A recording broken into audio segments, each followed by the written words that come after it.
Happy Thursday, everybody. We are live with Mr. Joel Fisher back Hey, again from everybody. Scarecrow Video. Joel, thanks for doing this. Hell, hey, thanks for asking me. It's great. It's a little bit surreal since I've watched so many times, but I'm enjoying it. I'm glad. I'm so glad that you wanted to come back after the first time.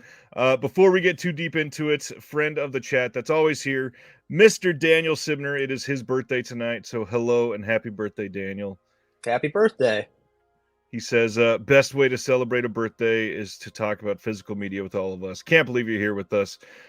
Dustin gave a $4.99 chat. Thank you for that. Good evening, everyone. Come for Ryan, staying for Joel and the Scarecrows. And man, I would stay for the Scarecrows anytime. It's going to be a great night. Joel, you are here as a representative of Scarecrow Video, and tonight I really wanted to highlight one thing for everybody. Going across the bottom of your screen, you'll see a link here to donate to Scarecrow Video. This is the best way that you can support Scarecrow right now. They're trying to raise quite a bit of money to keep it going. They're a nonprofit, as you may have heard about in my recent conversation with Joel, and they always need money to sustain. It's not like they're here to make millions. They just have a lot of overhead. I mean, operating in downtown Seattle, curating a collection of 4.3 million pieces or 150,000, whatever it is.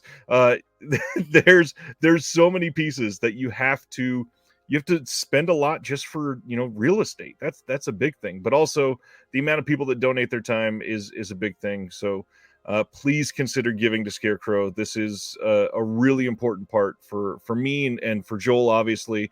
It's super close to both of our hearts. So consider giving, please. Yeah, exactly. I mean, as a nonprofit, we really do depend on the generosity of people that, like to support what we do and want to keep it going because it's a very unique collection. And the people that are there to curate it and help kind of navigate people through it are amazing people that some of them have been there longer than me, like over 20 years, over 30 years. So there's a lot of passion there. No one who does it to get, I mean, we don't make anything. So we just do it because we love it. We love the people. Being there over 30 years is crazy. I love it. I love that somebody is crazy enough to do that. Yeah, in fact, last week was the 35th anniversary of the opening of the original Scarecrow video. Wow. So pretty cool. Wow, perfect timing. We just talked about our previous conversation. If you have not watched it after the live show tonight, please go back and watch Joel's conversation. We dive deep into the history of Scarecrow to Joel's history, and one of the things we talked about is the film American Astronaut. And Sardus here in the chat says, "Hey Joel, I found a copy of American Astronaut at a used bookstore for Nice. $12 today. Thanks for bringing the film to my attention." I hope you dig it. It's a really good find. So I mean, even if you don't, you can probably make some money off it. But it's just a great film. I hope I didn't talk it up too much. It's better to go in cold, but it's not really like anything else. That's awesome. Ronnie says, really enjoyed my interview with Daisuke. Thank you, Ronnie. If everybody has not seen it or saw my link, I was on Daisuke's channel. He was on Reconnected about it's like 6 weeks ago now at this point. And it was a long, fun conversation. I'd give that one a watch if you're into it.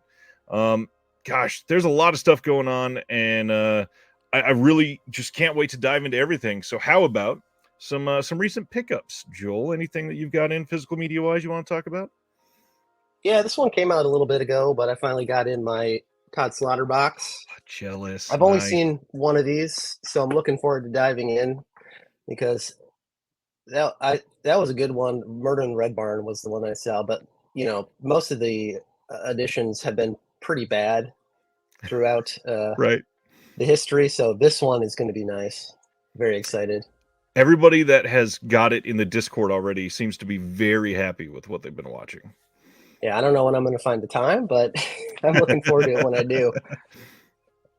And go ahead. Sorry. Yeah, I got a couple today actually. So this one just came out. I got Weird, the Al Yankovic story on 4K. I mean, it's Weird Al. You can't go wrong. It's just fun. I always want to support Weird Al. And if Shout's listening, we should have some UHF on 4K pretty soon, I think. Yes, please. Please, please, please. Deaf Crocodile just said they shared the donation link on their Twitter for Scarecrow. Oh, that's so nice. Thank you so much. The Todd Slaughter films are only 65 minutes, easy to fit in. That is nice. That's a big help. I love it. Yeah, I love 70 or less minutes. That's kind of the sweet spot to me. That is the sweet spot. Yeah, we're going to talk about the Sony Australia thing tonight for sure. Okay, recent for me. One thing I want to highlight: MVD sent in Mondo, New York, from their MVD Rewind line. This is for review. I can't wait to watch this. I love weird little documentaries like this, and it was one that I could not wait to pick up. And then I have always loved this one, and I don't think I've seen anybody else pick up Valley Girl from Eureka. This release, oh, nice, yeah. It's such a nice release for this movie. Like it's not 4K, but hey, this will probably be the best that we get for a while at least. And it's a wonderful movie. What do you think of Valley Girl? Valley Girl's great. It's just super fun. Yeah, I forgot that Eureka was doing it, but that's just really cool. Yeah, and reminder for everybody that always forgets on Eureka, free shipping worldwide from Eureka.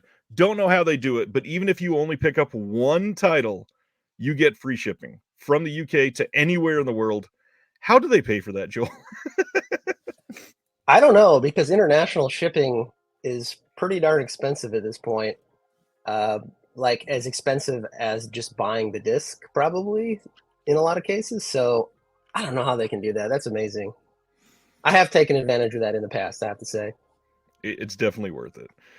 One other thing that I really want to highlight, it's not really a physical media pickup, but last week I showed that I met Kate, the president of the board of Scarecrow Video, and she brought this bag along with this shirt inside. That is amazing. You can pick up the shirt right now if you donate. I believe it's $150, right?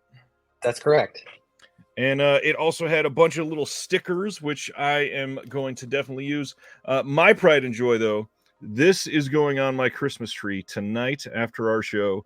Cannot wait to make this a part of the yearly tradition. I love it. So thank you, and thank Kate for all of that on my behalf, because it's really fantastic. She was an amazing person.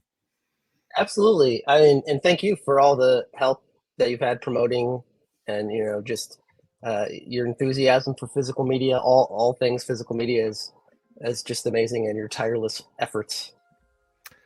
I do my best. It is it's a painstaking world, as nothing ever ends, it seems like, except for, as we'll talk about, some things in Australia. But it seems like that might be shifting around a little bit, as opposed to what we had posted earlier.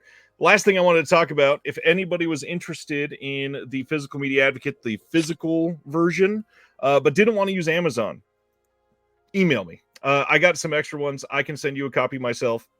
I got everything picked up this week. However many people want them, let me know. I'll get you one in the mail. We'll do like $15 shipped, and it'll be good. Covers all my cost and everything. Don't make anything on it. Just covering cost. That's it. Appreciate that. All right. What about some recent watches, Joel? I know you have all the time in the world to watch stuff. Amazingly, I did have a little bit of time to watch some things, but there was just so many things coming out this week that I was sort of spoiled for choice, so I had to narrow it down. I did watch, because I was very curious about the quality of the disc, the Horrors of the Black Museum, the VCI Blu-ray release from this week, and it's good. It looked great. Good. I mean, VCI, they're not the best with the quality. I kind of have a soft spot for them, because they're one of the only people that are releasing like serials and like just weird kind of stuff. Yeah. So, they're just old school. I think that they're kind of got lost in the dust with a lot of the quality of the boutique labels. They're from way back in the day.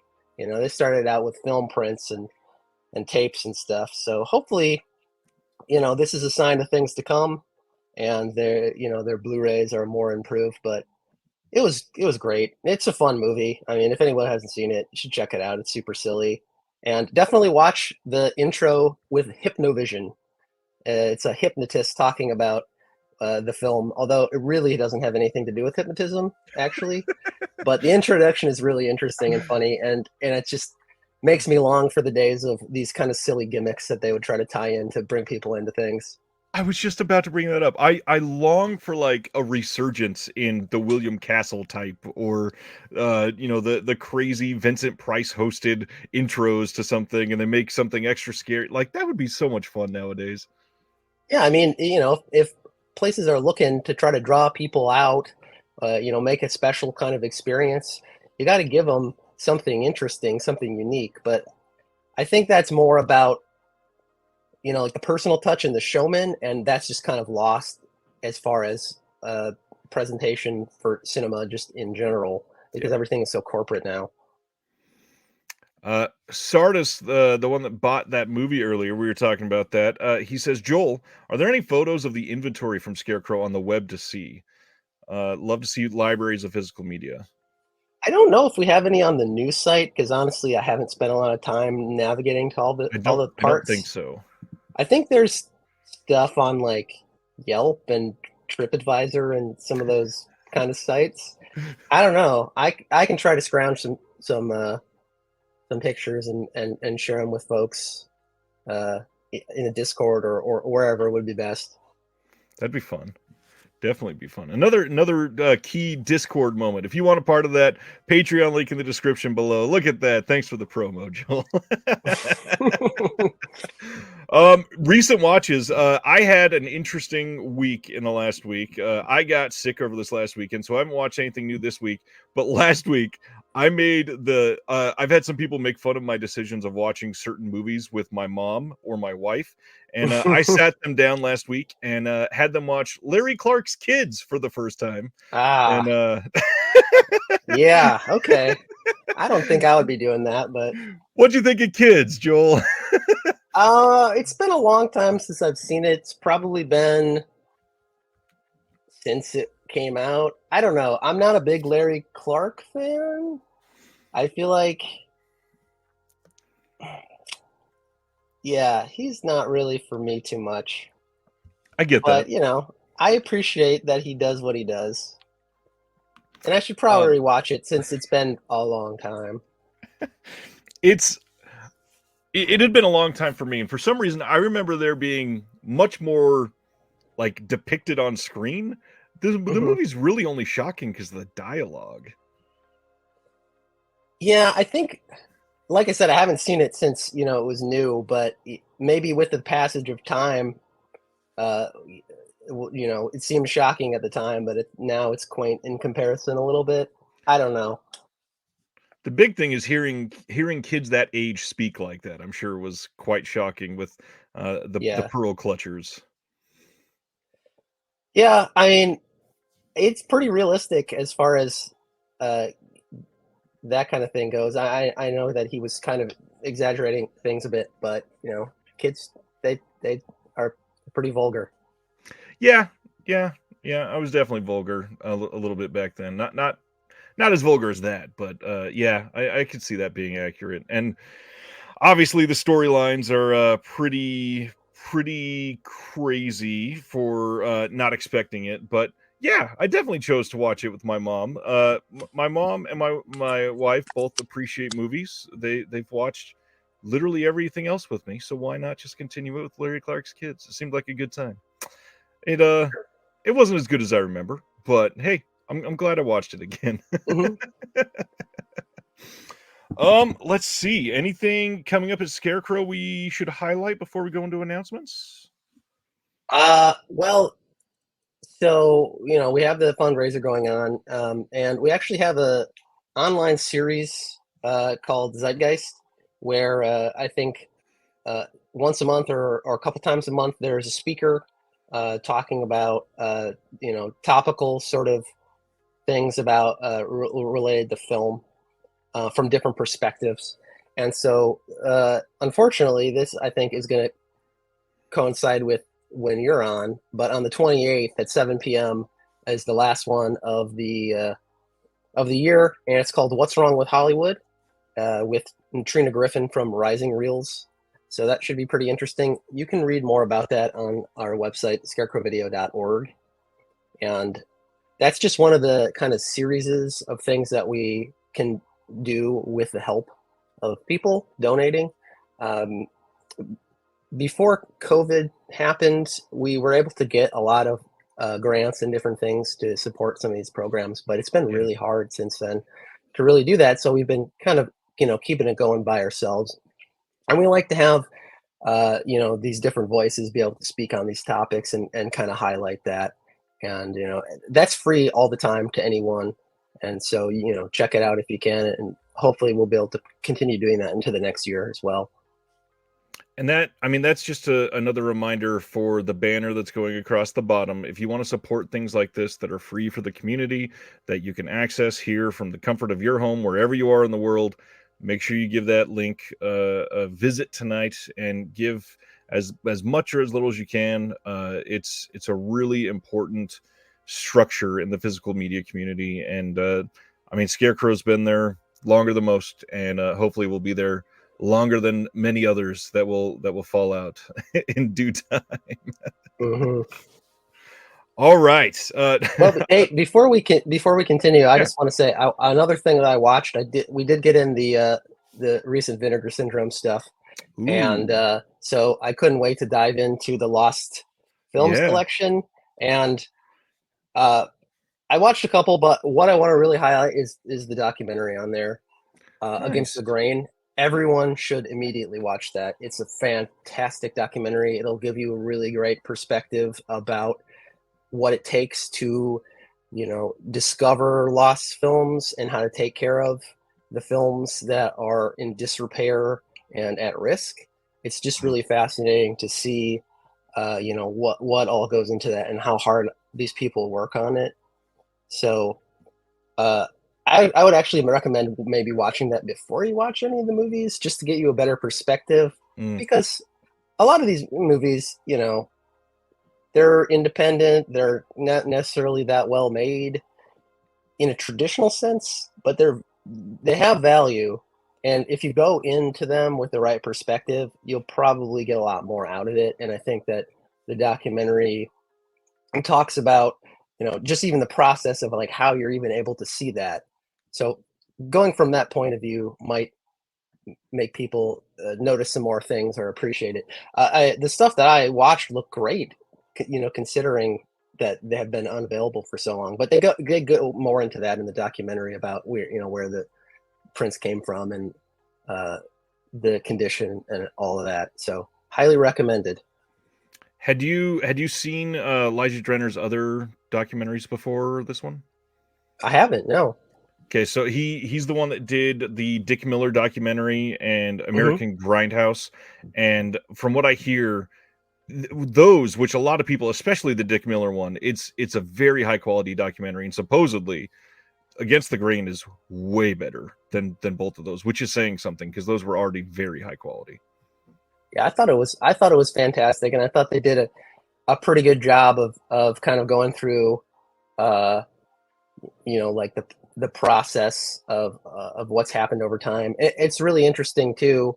Um, they actually focus a bit on Something Weird Video, which they're based Um, outside of Seattle as well, yeah, and they were pretty much integral in saving a lot of the elements and a lot of these films at a time when they were extremely vulnerable. No one really cared about this kind of stuff. The filmmakers didn't even care about it. They just kind of made them to make a couple bucks and they're disposable. But Mike Brainey just would seek out these films all over the place, and in doing that, then he would get the films out there on tape, and and get interest in these things. So a lot of the people that went into these different boutique labels and stuff, they got into it through Something Weird. Something Weird is kind of like the grandfather of all of that stuff. yeah. So they're not really around anymore in their normal incarnation, but Lisa is still, working with a lot of other labels to try to get that stuff out there, and she's doing an awesome job. Yeah, Lisa Petrucci is incredible. I don't think anybody would have faulted her if after Mike's death she just kind of stopped and took time and did what she needed to do. But man, she has continued to dedicate and plug away and advocate for everything under the sun. Yeah, it's astounding. She's just super generous with her time, and she's super knowledgeable about everything. And so, I give her all the credit in the world for keeping the legacy going on, because I, I think that, he didn't really get to see everything kind of fulfilled at the point where we're now, where a lot of these films can be seen in the best possible quality. You can use digital tools to make them look better than uh, you could even have imagined watching them, and just the really not great VHS transfers. Yeah, and now some of those are coming out on Blu-ray and everything. So yeah, Yeah. that's a big deal. Stan says, "Where can we see Against the Grain?" Against the Grain is the documentary that came in that 10-film Lost Films box set from Vinegar Syndrome as part of their Black Friday slate. So as of right now, at least, that is the only place to get the Against the Grain documentary. And speaking of Lisa Petrucci, if you are interested in hearing more about her and her story, I just posted a link in the chat. Open this in a new tab, and afterwards, listen to the podcast episode of They Live by Film with Lisa Petrucci, and just be mesmerized. She has an incredible legacy that she's seen go through decades with Mike, and just continuing to be a major part of all of this. Highly recommend just supporting and paying attention to everything that she puts her mind and time and energy and money into, because it's generally a noble cause. Absolutely. All right. I think housekeeping is done. Let's get into some announcements, Joel. Okay, let's do it. First up, I'm not sure if you've got anything. Treasured Films, they have announced that they are doing subscriptions for 2024, and this is maybe the easiest subscription package I've seen yet. They have guaranteed 6 releases coming out in 2024, and if you want to sign up for theirs, it is 106 British pounds. And if you want, you can sign up for the Works, which also will include those 6 Blu-ray releases. But on top of that, they're going to be putting out at least 2 vinyl soundtracks, and you will get everything if you sign up for that. And it is not that pricey. It's 146 pounds. Obviously, I believe there's shipping costs involved, but these are pretty limited, and it's pretty inexpensive to sign up for a whole year to support a new label. I mean, they've only put out 2 or 3 releases so far, and this is a great time to give some money to them. Yeah, I haven't seen anything with these guys. I don't know that much about them, but it's definitely amazingly helpful, if you want to take the plunge and, put your faith behind a label like this, and, give them a little bit of money up front to get that going. That definitely goes a long way. So far, they've released the newest one is Mausoleum. I don't remember the title of Okay. the first release that they did, but Mausoleum looks incredible from them. So if you are interested in films like Mausoleum, or let me look up the name of the first title, The Last Hunter. That was their first title. And Okay. I think, they also did Satan's Little Helper. That's right. So they've done 3 so far. Kind of cults, not super obscure yet. The Last Hunter's fairly obscure, but they're putting everything they can into these. We're talking booklet, hardbox, the Mausoleum release. If you buy it directly from their website, they give you a they call it the Bitey Boobs magnet. It's a zombie with mouths on the nipples, and it's a pretty nice incentive to get it. So far, I believe their releases are all region B, Kevin. Last Hunter may have been region free, but I believe the other 2 are region B, since they're also for sale in the US. But decent company.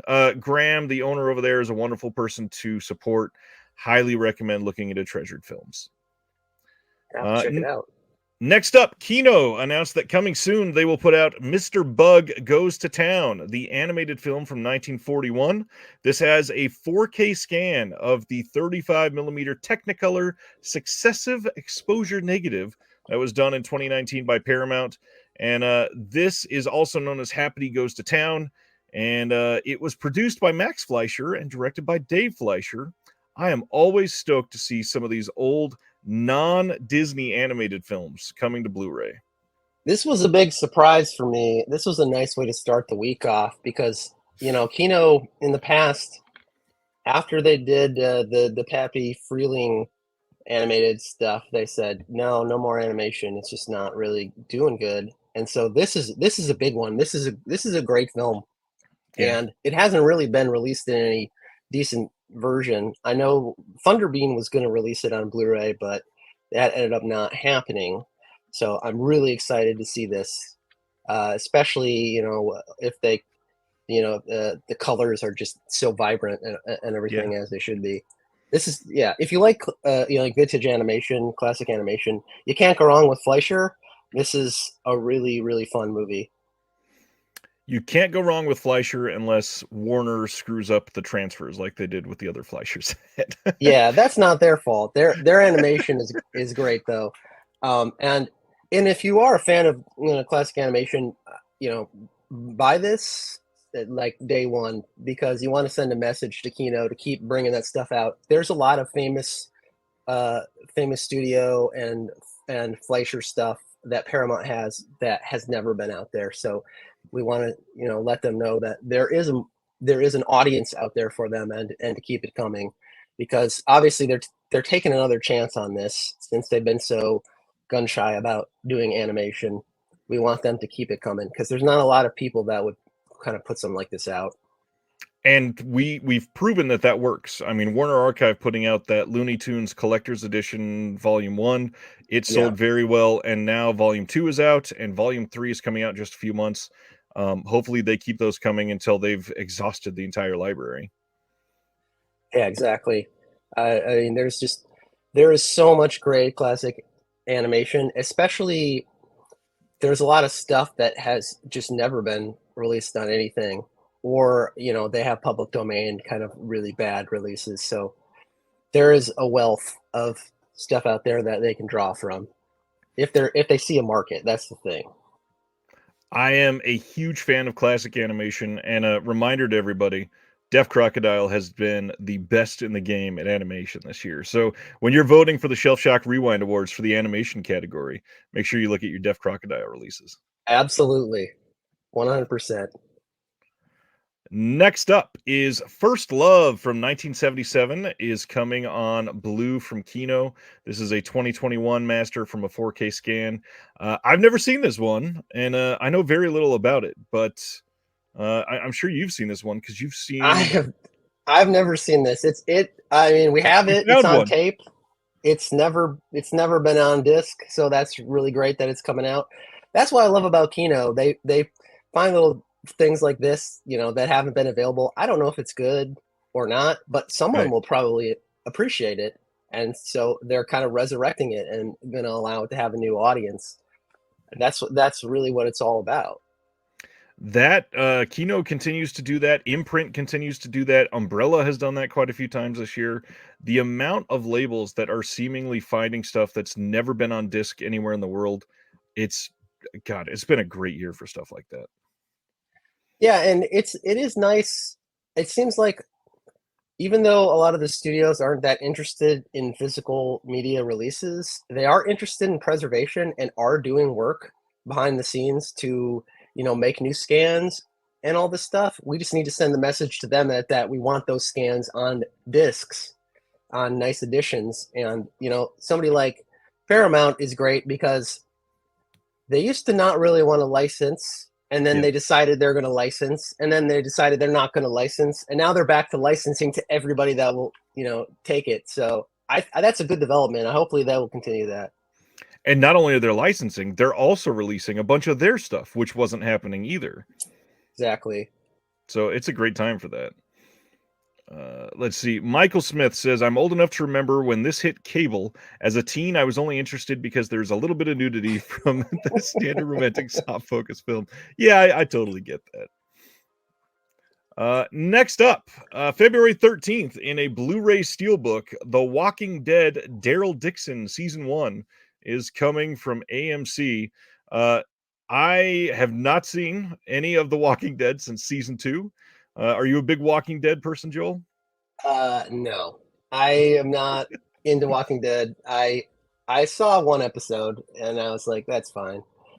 I wasn't against it, but then everybody kept telling me that it was just getting bad Yeah. after a couple seasons. So I was like, well, I'm not going to start now. And then it continued for so long. It surprised me, but I guess there's an audience for it. The It's comics are and great. yeah, that's what I hear. How many spin-offs is there now? Like I, I, 5? be- I believe there's been at least 2, and I think they have 1 or 2 more announced. That's crazy. I don't know about the art on this. My mom is freaking out because she loves Daryl Dixon. uh, yeah, the art on this reminds me of like I can't think of anything but like a meth trailer park while looking at this art. Yeah, I don't know about that. Oh geez, this is the 3rd spin-off of Walking Dead, and I also think they have 1 or 2 more coming too. Hell, if people keep watching it, then they'll keep making them, I guess. Yeah, and I liked Walking Dead until Frank Darabont was gone. I think he was holding a lot of the good stuff together. Hmm. Next up, Paprika, the anime film from 2006, is coming out on 4K from Sony in this beautiful looking steelbook on February 20th. And so far, I think this is only listed as in the US, but I believe this should be in more territories. So I've never seen Paprika. Have you seen this one? I haven't seen this, but this movie is crazy popular. It rents all the time. We sell like tons and tons of copies of it. People always want this one. So, up, on 4K, I'm sure it's going to look great. Sony does a good Yeah. job. So I'm looking forward to checking it out then. Wave says, smoking a bowl and watching this day one. Nice. And yeah, the one thing I really wanted to highlight, I had some people that were questioning how this was going to look on 4K. I wanted to remind everybody, animation in 4K, if when it's done right, has looked nothing but incredible so far. But on top of that, it's Sony, and Sony is the one studio that you can trust 9.8 times out of 10 that their 4K releases are incredible. Yeah, definitely. They're a little inconsistent with their steelbooks. Sometimes they're in print for a while. Sometimes they go out of print pretty quick. Right. That's really the only thing. So if you're interested in Paprika, I would just pick it up sooner rather than later because you never know. They seem to be going on whims, and then Well, and maybe they'll re-release it, maybe they won't. Maybe they'll re-release it in like with uh, additional stuff. They're confusing. that's what I was going to bring up. It's not only is it going out of print, but they've released things on Steelbook on 4K without HDR, and then two and a Yeah, half years later, then released it in another Steelbook with HDR. And it's like, well, that feels kind of shady now. yeah, yeah, exactly. I never know what to expect with them. Although the quality of the transfers is uniformly pretty much excellent. So Right. at least you're going to get a decent one that's going to be worth the upgrade. Absolutely. And yeah, new features on this would be nice. I'm not sure if that's been announced yet, Chris. Next up, February 13th on Blue from Relativity Media, and I believe the other company is called Ketchup Entertainment, which I've never heard of. They're releasing Robert Rodriguez's 2023 joint Hypnotic with Ben Affleck. And I've had so many people say, why is this just now coming out? I thought this came out a year ago. And everything I've heard is that this is Robert Rodriguez's worst movie by miles. Wow. Okay. Uh, I didn't even hear about this, but when I see Robert Rodriguez, I stay away. So, Not a fan of any of them?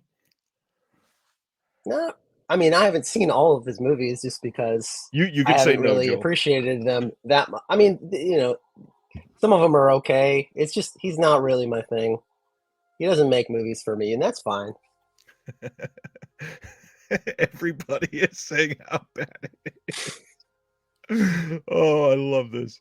Okay, going to the next one before we start the comment section on fire. Nova Media, who is one of the Asian premium releasers of like steelbooks and full slips and all those craziness. Every year in December, they have their annual Winter Festival sale, and this is going on until December 31st.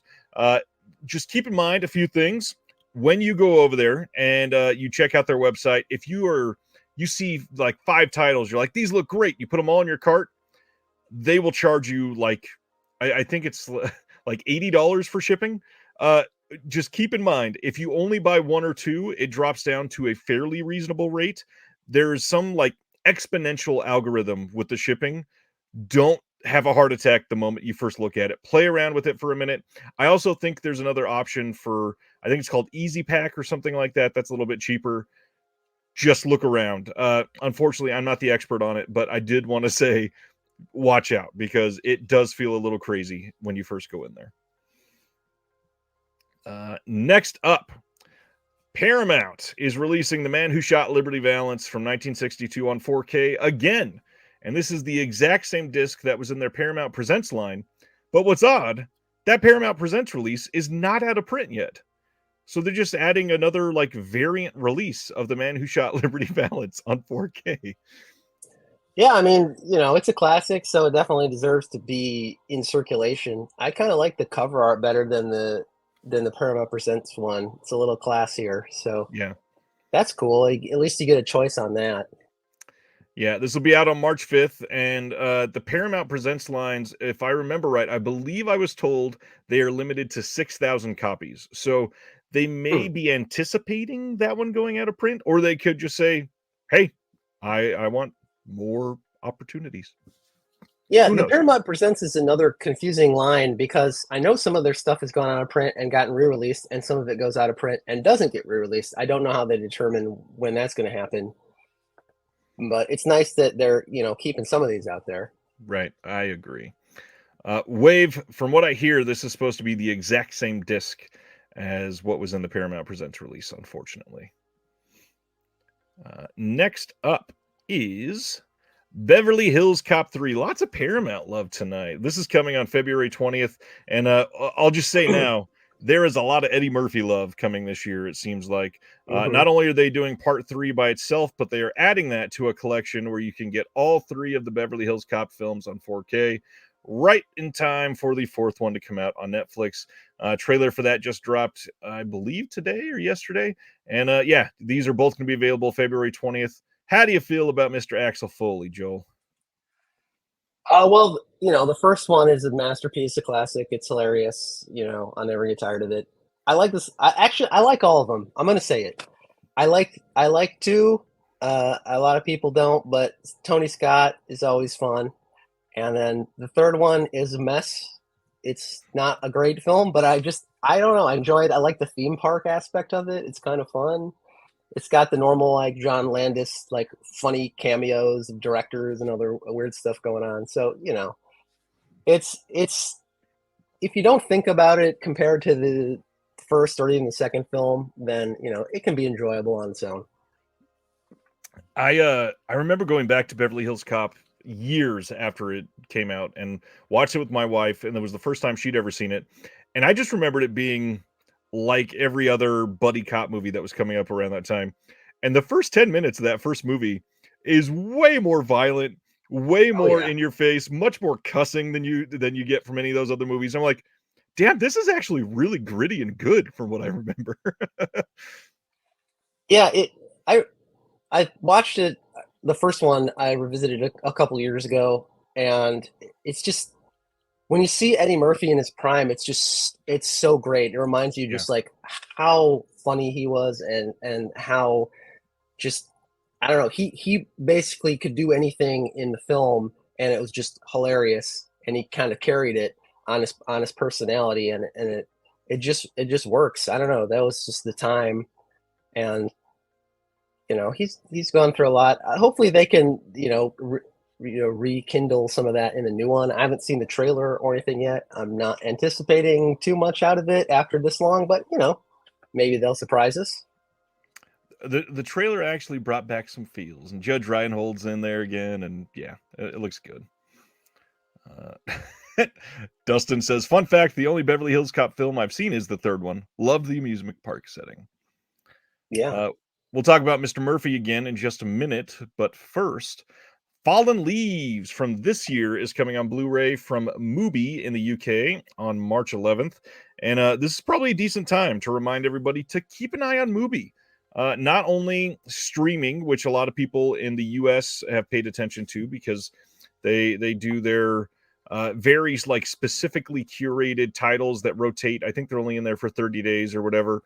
But their Blu-rays have been pretty decent so far, and the stuff they're putting out exclusively to the UK, they've all been pretty damn good. I've Yeah, I not haven't seen this watched movie any. though. I haven't watched any of the releases of Mubi, but I've noticed that they have been ramping out and coming strong in the releases, so that's really cool and picking up some pretty interesting stuff. This Yeah, one, I mean, Aki Kaurismäki is great, so I'm really interested to see this. I imagine that Lars von Trier Kingdom release is going to do very well for them. Oh yeah, yeah, I'm looking forward to that. I love the the first two parts. I haven't seen the final incarnation or whatever that, so I'm looking forward to that myself. But yeah, definitely, I think that'll get them on a lot of people's radar. Good. We got a little side conversation going on in the chat about the K-Pack shipping from what we were just talking about with Nova Media. Silent Mandible, just so you know, if I remember right, the K-Pack tracking only works on their end and you can't track with it. So it's basically, if it doesn't show up to you, they can go in and find out where that last ended up, but it's basically useless for you.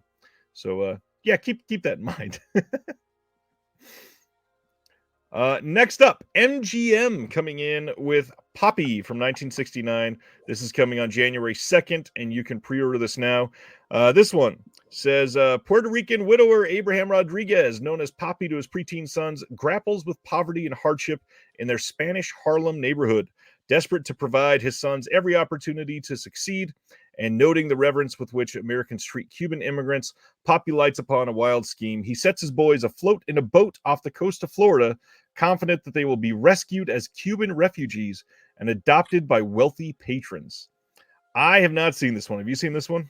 I have never seen this, and it sounds interesting. MGM mod releases they're all over the place. Yep. They're super interesting, and it's kind of a surprise that they just started coming back hard and releasing these, because forever they were just licensing and not doing anything. So that's great. It's just more of their library getting out there. Yeah. Arkin is in this. It looks very good. Yeah, anything with Nicomedes, Arkin is going to be worth a watch. Absolutely. Nicomedes says it's very good, controversial in its day for getting a G rating. Interesting.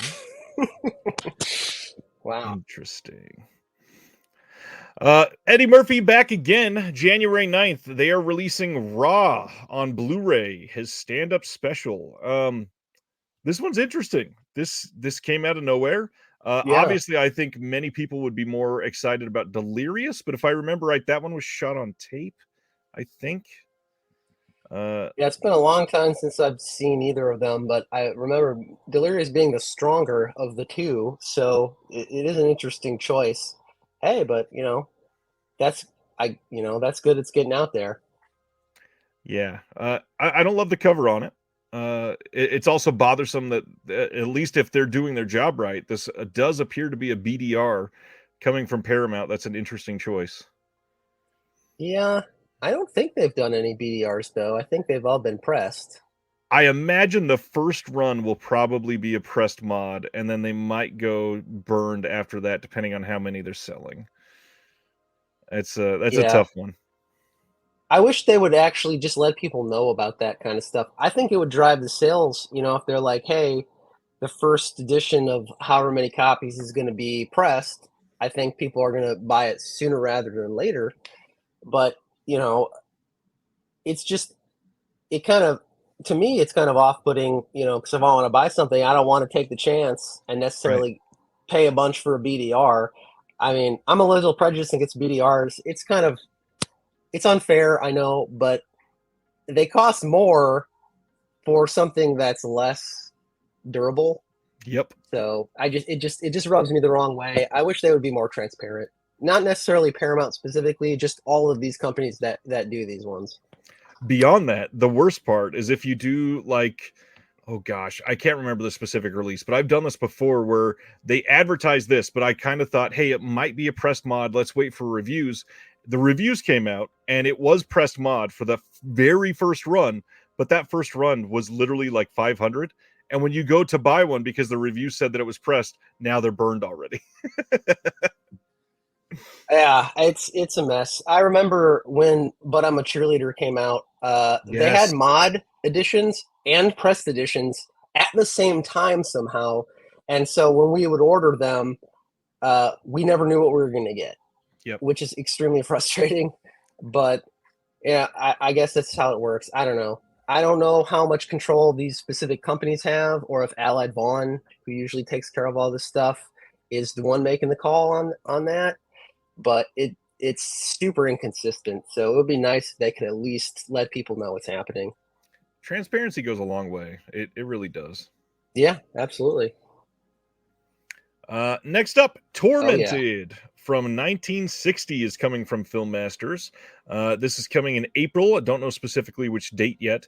This one's going to have a new 4K restoration from the archival elements, an audio commentary by Gary Rhodes, Bert I. Gordon, the amazing colossal filmmaker, archival interview with the writer, director, producer, introduction with the Mystery Science Theater 3000 writer performer Frank Conniff. Bigger than life.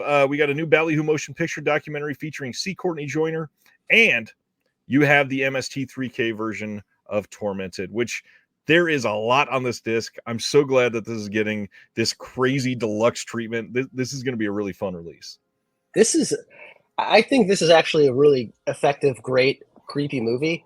Yeah. And I'm a big Bird Eye Gordon fan in general, but this is actually like a really good movie in my opinion. And I'm glad that it's going to be getting this kind of love. It's nice that they're including the Mystery Science Theater as well, because I probably saw this for the first time originally on Mystery Science Theater. And, you know, like, regardless of what I think of the legacy of Mystery Science Theater and any of Yeah. that, I do credit it with seeing a lot of these kind of, um, classic horror B movies for the first time and getting them out there, for a lot of people. So I'm excited for this release. I wasn't sure what was going to be going on with it because Warner did the Warner Archive edition. So hopefully the elements that they had access to, are in good condition and they did a good job. So they usually do a great job. Filmmasters has been knocking it out of the park. I agree. We got a question. Ronnie says, how can I tell if my But I'm a Cheerleader Blu-ray is burned or pressed? The easiest way to do this is to take your disc, flip it over, and look at the color of the disc, of the data side. If it is silver, it is pressed, and if it is black, it is burned. Anything else in your years of expertise you want to throw out there on that? Unfortunately, with that one, if I remember correctly, the packaging is the exact same regardless. Yeah. So if you look at it like you don't want to open it because you're not sure which one it is, you're not going to be able to tell until you actually open it and look at it. So it's a little bit frustrating. Yeah, they did nothing different. There was I don't think there was a slipcover or anything special on that to hide anything. No. There's no way of seeing that unless you open it up. Of course. Yeah, that was Lionsgate, and they've been really they're not great with their mod stuff. They're worse than any of the other ones. They don't do a lot of mod ones, it seems like, though. No, not very many, but again, to release pressed and burned at the same time, you got to really choose to mess that up. Correct, Sibner. I thought if it was burnt, you weren't allowed to use the Blu-ray logo. Lionsgate got around that by doing both at the same time. So they could just play ignorant. Next up, we had talked about this recently. Celluloid Dreams is a new boutique label, and they are releasing The Case of the Bloody Iris in 4K on April 9th here in the US. This is the slipcover art. Here is the English language art, and then the original Italian language art will be on the reverse of that inner sleeve. This one is going to have HDR10, a brand new 4K transfer and restoration, new commentary track with film critic Guido Henkel, new featurette with the writer Ernesto Gastaldi and the director Gianno Carnemeo. That's how you say it. I'm definitely not Italian. Featurette with the actor George Hilton. We got a new outtake reel, featurette with the actress Paola Quattrini. New Italian trailer in 4K resolution. And the big thing is if you buy this from their site, you get these lobby cards that they're calling lobby cards, but these are the actual reproductions of the big lobby cards. These are 12 inches by 8.25 inches. These are massive, and you're getting 6 of them, and that's why everybody that's gone to their site has seen that it's expensive. It's like $40 to buy from their site plus $10 shipping, because you get 6-foot-long pieces of art with this, plus the slipcover is exclusive to their site. So if you really, really want that slipcover, you got to go buy it from them. But now the hard part, then on top of that, they're only shipping to the US. So if you really want the lobby cards and you live in a different country, there at the moment does not appear to be any other way to get those. That's a little frustrating. I'm assuming they don't want to deal with the hassle of overseas shipping, or maybe they can't directly do it because of licensing. That's possible too. But yeah, this came out of nowhere. It's actually I was super excited when this one got announced, and kind of surprised that this new label coming out of nowhere with such a big title like this.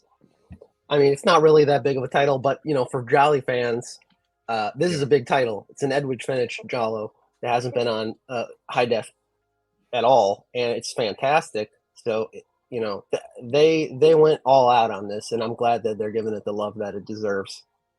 I'm very interested to see what they do after this. So yeah, absolutely. Following hopefully up something like this is one, a big deal. Yeah, hopefully this one makes a lot of waves and gets them a nice cash infusion so they can continue on. Because have they said anything else that they have planned? Nope. This was it. This was it. I was kind of surprised with how quickly it materialized after hearing about it. You're like, oh, there's this new label and they're going to do Case the Bloody Iris. Oh, now it's available. That was because a lot of times these new labels, they take a little while, to get going, to get their first one up. So who knows? Yeah, sounds like they know what they're doing at least. Sibner wanted to point out the good thing is that they don't charge until it's shipped.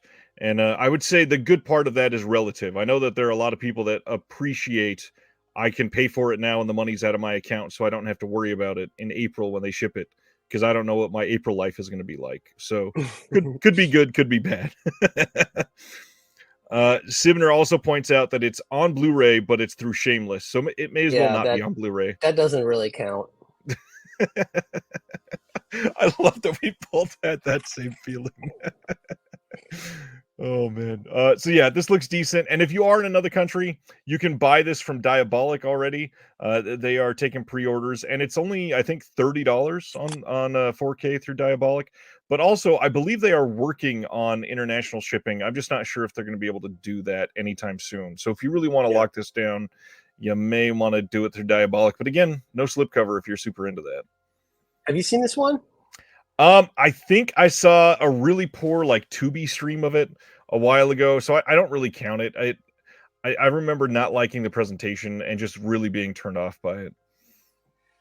Yeah, that makes all the difference sometimes. If it's a bad presentation of it, it can definitely take away, especially a lot of these kind of ones that are dark and then they're extra dark on the bad presentations, then you can't really see what's going on. But if you like really stupid, trashy Giallo movies, then this is just one of the best.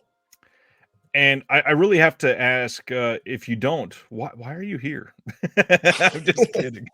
Totally kidding. Trashy Giallo is great though, so if you're not into it, take a deeper dive because they're really fun. Yeah, and with Edwidge Finish, you can watch the high quality Giallos from like Martino, or you can watch some of the trashy ones. Nice. Had to. Okay, going to the next one. The Big Country. Okay, before we go into this, and that was a weird time to cut that off, but it's really awkward that Kino is suddenly just re-releasing films exactly the way they already were, and it seems like I don't remember this going out of print from them. They may have, but The Big Country. Let's talk about this. Coming on Blu-ray February 6th. This is a reissue. They'd already put this out previously. This is exactly the same transfer, extras, and encoding as their 2018 release. I believe that release also had the slipcover. I don't think there's anything different about this, and it's just 5 years later. They're just putting it out again. Yeah, it was a little bit odd. I mean, the Big Country is fantastic, so I'm glad that it's still in print if it went out of print. But I don't remember it going out of print either. So, yeah. I love all the comments. I did not mean to cut that off right then, I promise. Sibner, no, it is not a 50 gigabyte disc instead of a 25 gig. It's the exact same thing. Tony says, I got the 2018 release, no slipcover. Okay, so they added a 14-cent piece of cardboard, and now they're calling it a reissue. Yeah, I don't want to believe that they would be cynical enough just to try to get people that had already purchased it to buy it again because of the slipcover. I don't want to believe that. Maybe they just ran out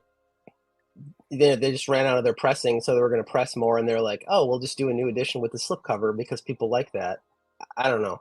Anyway, it's great. If you don't have it, you should pick it up. It's a fantastic movie. Yeah. Okay. They're Don't buy also it for the doing that. slipcover, though. They're also doing that on February 6th for OSS 117. This is exactly the same transfer and encoding as the 2017 release. They are doing a handful of these in a row that are exactly the same. So, Yeah, this one is especially weird because I'm pretty sure this one did have a slipcover on its initial release. So why don't they just keep it in print? I don't know. Right. Wave says, I would hope that people wouldn't be tempted to buy an $18 slipcover. Yeah, Kino usually does great things. I'm not trying to be cynical about them just yet. Next up, Footloose, the next Paramount title that we're going to talk about tonight, coming on 4K on February 13th in a standard release that looks like this, and a steelbook release that looks like this, which very much seems inspired by the Guardians of the Galaxy steelbook, since there's lots of references to Footloose in that film. This looks like a fun steelbook. Yeah. I haven't seen this in ages. I'm sure it's fun. It'll probably look great, so maybe I'll watch it. I don't know. It's hard to find the time. That's true. And I mean, Paramount, again, you say they'll probably look great. Half their releases on 4K are really great, and the other half are frustrating for one reason or another. Yeah. Hopefully this is a good one. Again, no new features on this. And I can't imagine if they asked Kevin Bacon to film something for this that he would have said no. No, they just don't want to put any money into new features. That's, they can just recycle the same ones that they have since DVD, which seems to be the pattern. I mean, that's fine. I'm glad this stuff's getting released. If they don't want to put the money into that, there's plenty of labels that will do that for certain films. It is disappointing when a movie that you really like is getting a new 4K or something, and you don't get anything new. But like Planes, Trains, and Automobiles had all the deleted scenes, and that had never been available. So sometimes they do the right thing. Maybe in 8 years they'll license it to Shout Studios, and we'll get a critic commentary, and that's it. And it'll be a $55 site exclusive. Next up, speaking of $55, Seven is coming on 4K in this Ultimate Collector's Edition sometime in 2024. The date that's out there is a placeholder date. It's showing as December of 2024. But not only is it coming as this Ultimate Collector's Edition, there's also this What's in the Box Edition, which is just wacky. For For the record, the big edition includes the film on 4K and Blu-ray in a unique box packaging, which happens to look like a box that is about the size of a head. It's housed in a steelbook that we don't know the design of yet. There's a 38-page booklet. There is a Little Trees brand air freshener, 7 Deadly Sin comic books, a double-sided poster, 7 Deadly Sin crime scene art cards, which just seems very sadistic, a Help Me Glow in the Dark art card, an investigation chalkboard art card, and a numbered sticker of authenticity. Because when I have 37 art cards from 7, I have to make sure that they are authentic. Yeah, maybe a little bit overkill. But the movie has a lot of fans, so maybe they'll sell some of these. I don't know. I'm not really that impressed with the extras in the packaging. I'm really more impressed with getting a good presentation of the film. But hey, everybody's different. So Yeah. I'm glad it's coming out in 4K finally. It's taken a while. Hopefully this is the starting point for all of the Fincher 4Ks, because he's got some that would look incredible in 4K. Definitely. Again, I don't think any of these are new. There's 4 commentaries on this. There's the alternate endings, exploration of the opening title sequence, different angles, the notebooks, full motion video details, all that fun stuff. I believe all of that is from the older release, so I wouldn't be surprised if anything else is not new. John DeMarsco says Fincher on 4K is a big deal, right? Do we have any? We do. The Social Network is in the Sony Columbia Classics collection, that first one. But I think this is only the second one. I think. I think you're right. Nothing else would have came out 4K because Mank never got a physical release. No, that would have to be it, I think. All right. Next up, let's talk about this. So, more possible bad news for Australia physical media collectors. I had somebody let me know that Sony Pictures might be pulling out of Australia in 2024, and there are no pre-orders showing after December 31st. What I'm hearing now is potentially that could be because they're changing distributors, because they're downsizing at the very least. And if they're already downsizing, that could be a bad sign going into the end of 2024 or going into 2025. But the scarier part of this is that there are certain locations of JB Hi-Fi that will reportedly stop stocking movies and TV shows altogether in 2024, and they had a pretty decent stranglehold on the market, from what I hear, because most of the other big box stores are not selling them, and so JB was the only place to get them. I really hope all this doesn't come to fruition, but it's kind of inevitable because from what I hear, Australia, they're just not buying them. And even when you hear that, you think, well, what about Imprint and Umbrella? They're doing very well. A lot of their stuff is being sold to non-Australians. Yeah, I think that's where the Region Zero aspect comes in. They're selling a lot overseas. It's just unfortunate. I don't know a lot about the Australian market. And I always feel bad because there's definitely fans, a lot of collectors, a lot of fans of physical media there. I know because we've had several Australians visit Scarecrow, and are just so excited and delighted to be there.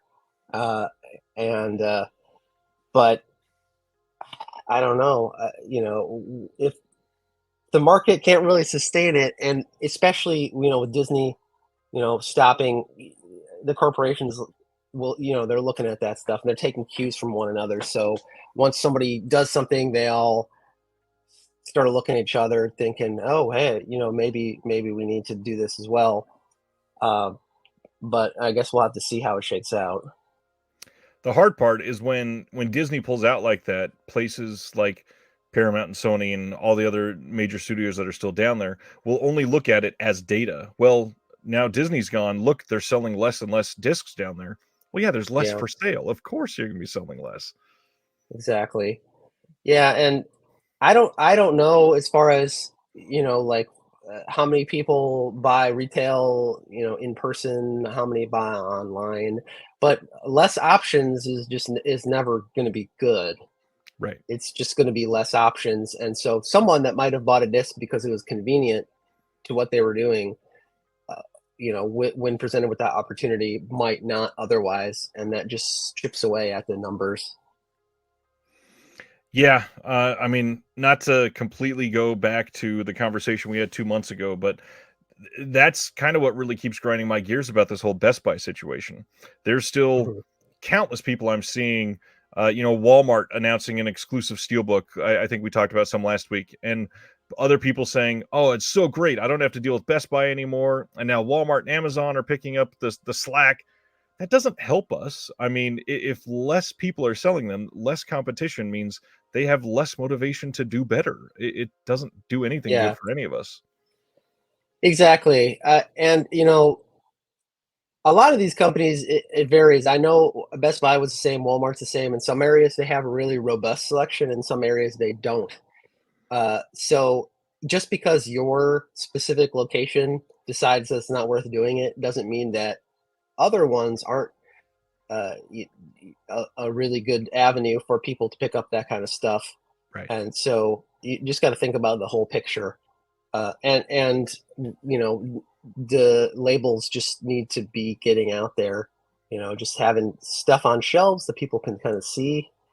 And the less discs that people see, the faster it becomes irrelevant to them in their mind. I mean, people already really do feel that way, the majority of people out there, till they realize that they want to see something and it's not available on streaming, and then they Yeah. come around to trying to track it down and seeing how hard it is. But if it's out of sight, then it's going to be out of mind. I I don't know what it is, but I also am feeling rather hopeful. I feel like the second half of this year we've seen some interesting tide swings, and I really hope that it bodes well for the at least the next few years, because there could be some really positive responses to some of these things, like Oppenheimer selling very well. These Paramount steelbooks that we're going to talk about in or maybe I didn't post them, but they're re-releasing 3 Paramount steelbooks that sold out on the first run, and they said let's just sell some more, and they weren't planning on doing that. So if stuff like that's going to happen, that could bode well for the future. Yeah, I mean, I've been kind of in this a long time and kind of tracking with, and I really feel like in the last few years and this year especially, there's been a lot more interest. It's like it's not just us in a bubble here thinking, "Oh, we like this thing," and so like other people care, and it's still relevant. It actually is becoming more relevant to more people. I Yep. can tell you from my experience of just seeing a lot of different people sort of being introduced to physical media and becoming excited about it. Uh, Interesting. so that's a great thing. And I feel like a lot of the boutique labels have done a really good job in kind of fostering that because they're putting out exciting, interesting, diverse things that normally wouldn't have been gotten out there. Right. And the studios can just follow that lead and put out the stuff that they have because they're sitting on, you know, almost infinite amounts of things that should get out there that they can make money on. They just don't want to make the money. It's kind of crazy to me. Literally all of the content. Yes. Exactly. Disney's the worst at that. They have the most, and they're just so reticent. But that's been their history. They've always been Yep. reticent to put that out there. The They've freaking always vault. wanted the control, and that's the issue with this more than anything. There's maybe they're making less money, but they have more control. But more control by corporations is not good for anyone. Not for consumers, at least. Yeah. You know what is good for consumers? Let's talk about one of the most exciting new labels of 2023, and that's Radiance Films. Gosh, I just happen to have gotten my brand new subscription shipment from them. Open this up today, that End of Civilization box set that they put out. They're kind of killing it. First one that they're putting out is the Bounty Hunter trilogy. This is really exciting for a lot of people that were into these. These are going to have let's see, HD digital transfers of every film presented on 2 discs, made available on Blu ray for the first time in the entire world. That's not on bootlegs, at least.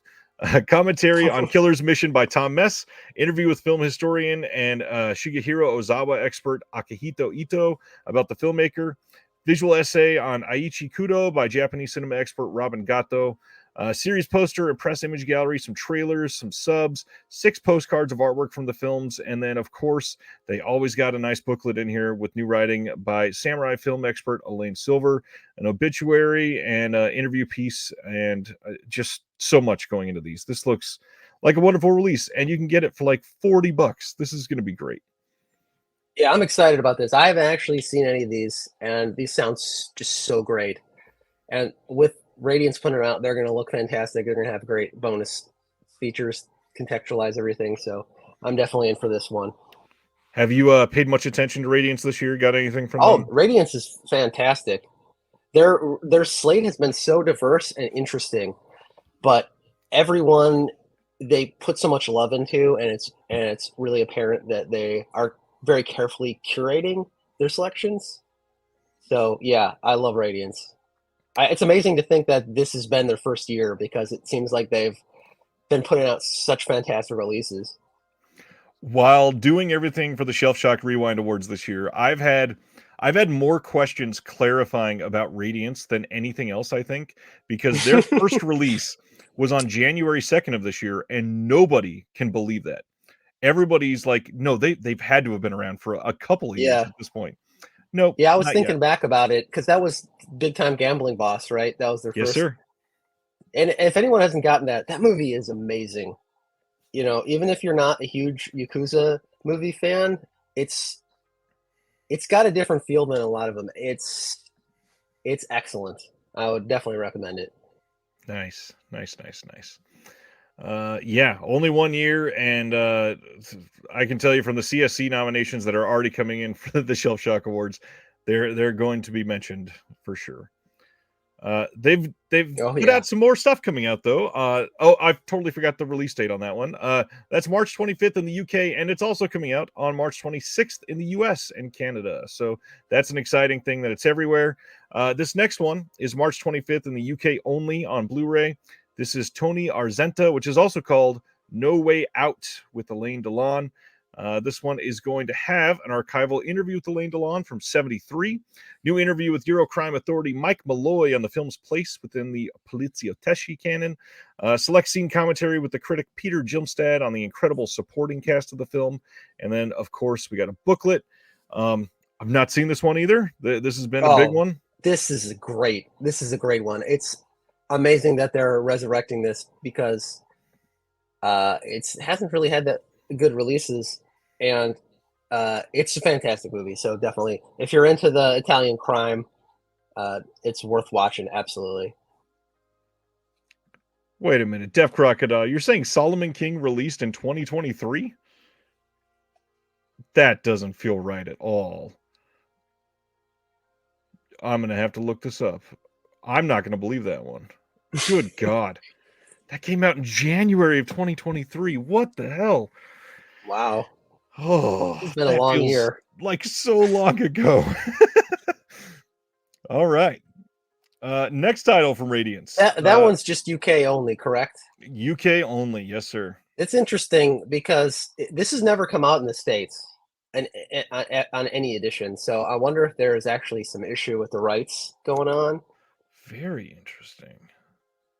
But this is region free, I believe, if I remember correctly from the site. So that shouldn't sway anyone from not ordering this edition. I would recommend this one, definitely.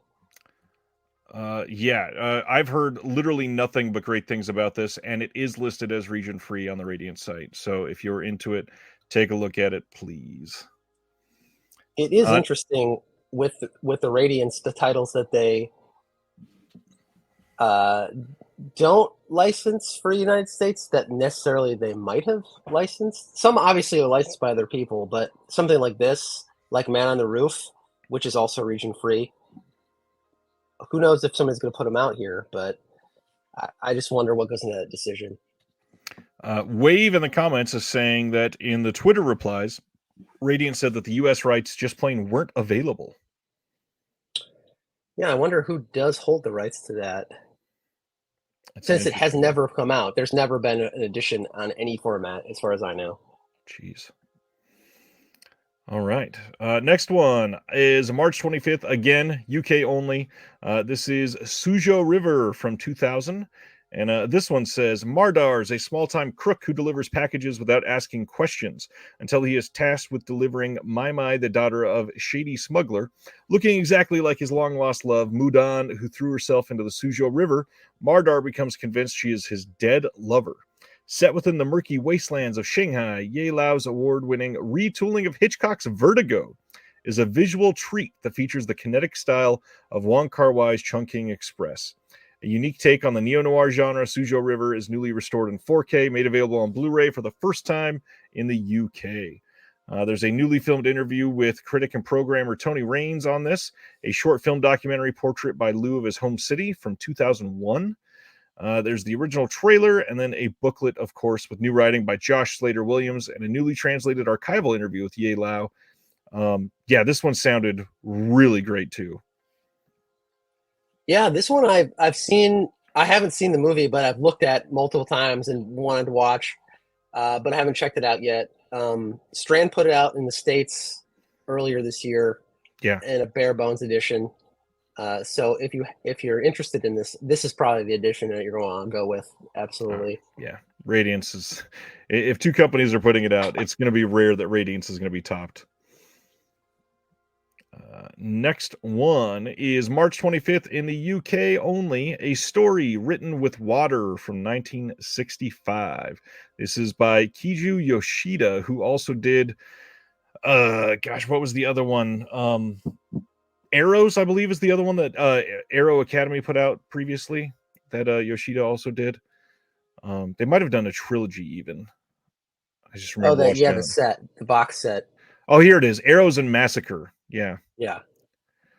So this one is going to have an archival interview with the director Kiju Yoshida from 2008. New interview with the star Mariko Okada, which, I mean, that's amazing alone that we have 58 years after the film came out that they're going to be able to do an interview for it. That's great. Interview with scholar Jennifer Coates, and then newly translated English subs, and then a booklet with new writing by Alexander Jacoby. Have you seen this one? I haven't even heard of this one until they announced it. So, but it sounds really intriguing, and I like that they're doing a lot of Japanese cinema, but it's really varied. The stuff they're putting out. Yes. There's something for any kind of taste, I think, in there. Yeah, they've kind of killed it on that front, and it seems like they've got a lot more coming from that side too. Yeah. All right, I think that is it for Radiance, and now a couple of disconnected things. The first thing, I showed the zine earlier. If you want a chance to be in this, a couple things. We're doing a letter to the editor section. I've already got at least one letter. If you want anything in here, if you want to complain about your shipment not coming in, if you want to complain about the zine, you want to complain about me, if you want to give praise to somebody else, you want to highlight a release that nobody ever talks about, write a letter, and me and the editor, we will respond to it, and you'll be in print, and it'll be fun. You can do it anonymous if you want. You can have a name attached if you want. Just send me an email. I've got that linked here in the post, or you can find it in the description here on YouTube.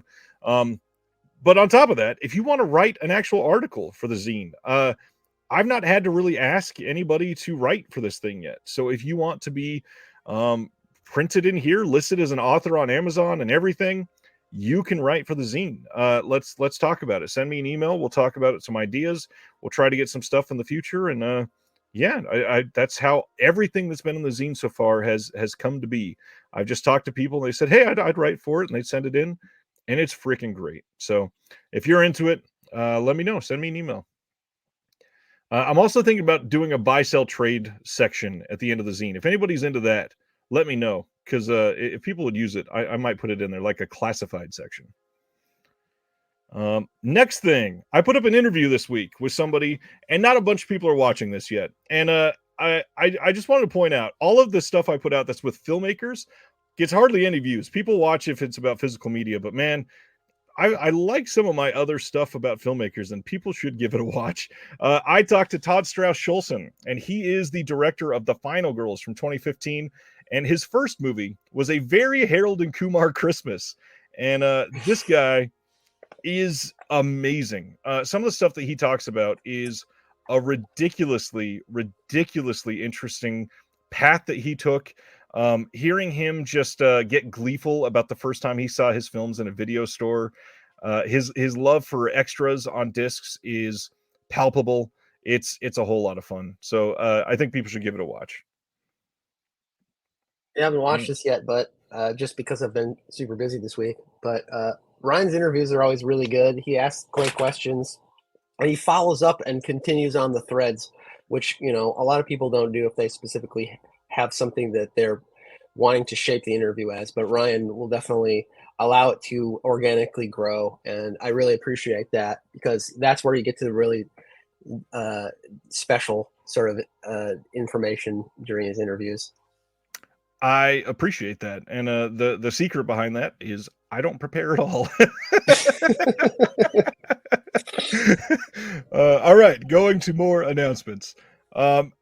Kino, just adding to the collection of what we talked about tonight. The Thomas Crown Affair from 1968 re-release. All the same features, same transfer, same encoding. The first release probably didn't have a slipcover because this is also 2018. But yeah, same thing. Yeah, it's unfortunate they decided to bunch all these together this week because it's not that exciting. Yeah. I mean, it's good that stuff's staying out there, but it's kind of weird to announce them as releases when they're essentially the same thing. Yeah, and I can understand peppering out the reissues throughout the year. But if they're going to do like 40 of these over the next few months, and 1 week a month is going to be like 4 or 5 reissues, that doesn't feel great either. Yeah, exactly. Yeah, it just seemed like, and this was the first week where this happened, where they just had a bunch of exactly the same reissues, not on a bigger disc, not with added commentaries, just straight up exactly the same thing. And then to have so many in the same week is a little bit strange. Yeah, so if you want the reissue, February 6th on Blu-ray from Kino. But also, they're doing it for burnt offerings. And this one's even a little more egregious because it's all the way back from 2015. No new features, no new encoding, no new transfer. Same Blu-ray, brand new slipcover if you're into it. Great movie. Highly recommend if you've never seen Burnt Offerings from '76. Oh, definitely. This is a brilliant movie. But yeah, it's just odd.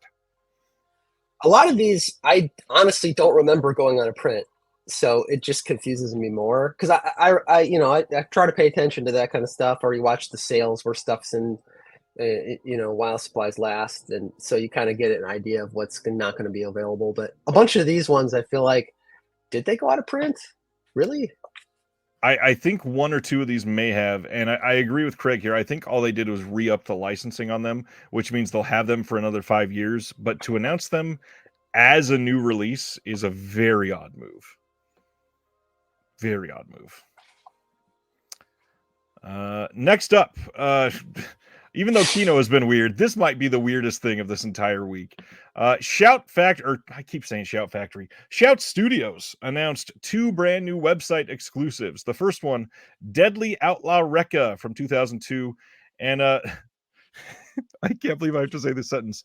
This item is limited to 1,620 units. No contract is going to limit them to 1,620 units. What is happening here? Yeah, does anyone have any context for why that would be? I saw that too today. I was like, what? Is this typo? This is the most random number, because they keep changing the runs. Right. But it's always an even sort of like, 1,000 or 1,200 or something. And this one just, the choices for the exclusives are confusing enough, but then the runs make it just baffling. Yeah, Shout has gone from 1,000 to 1,200 to 1,500 to 1,600, and now they went, you know what, the sweet spot? 1,620 releases.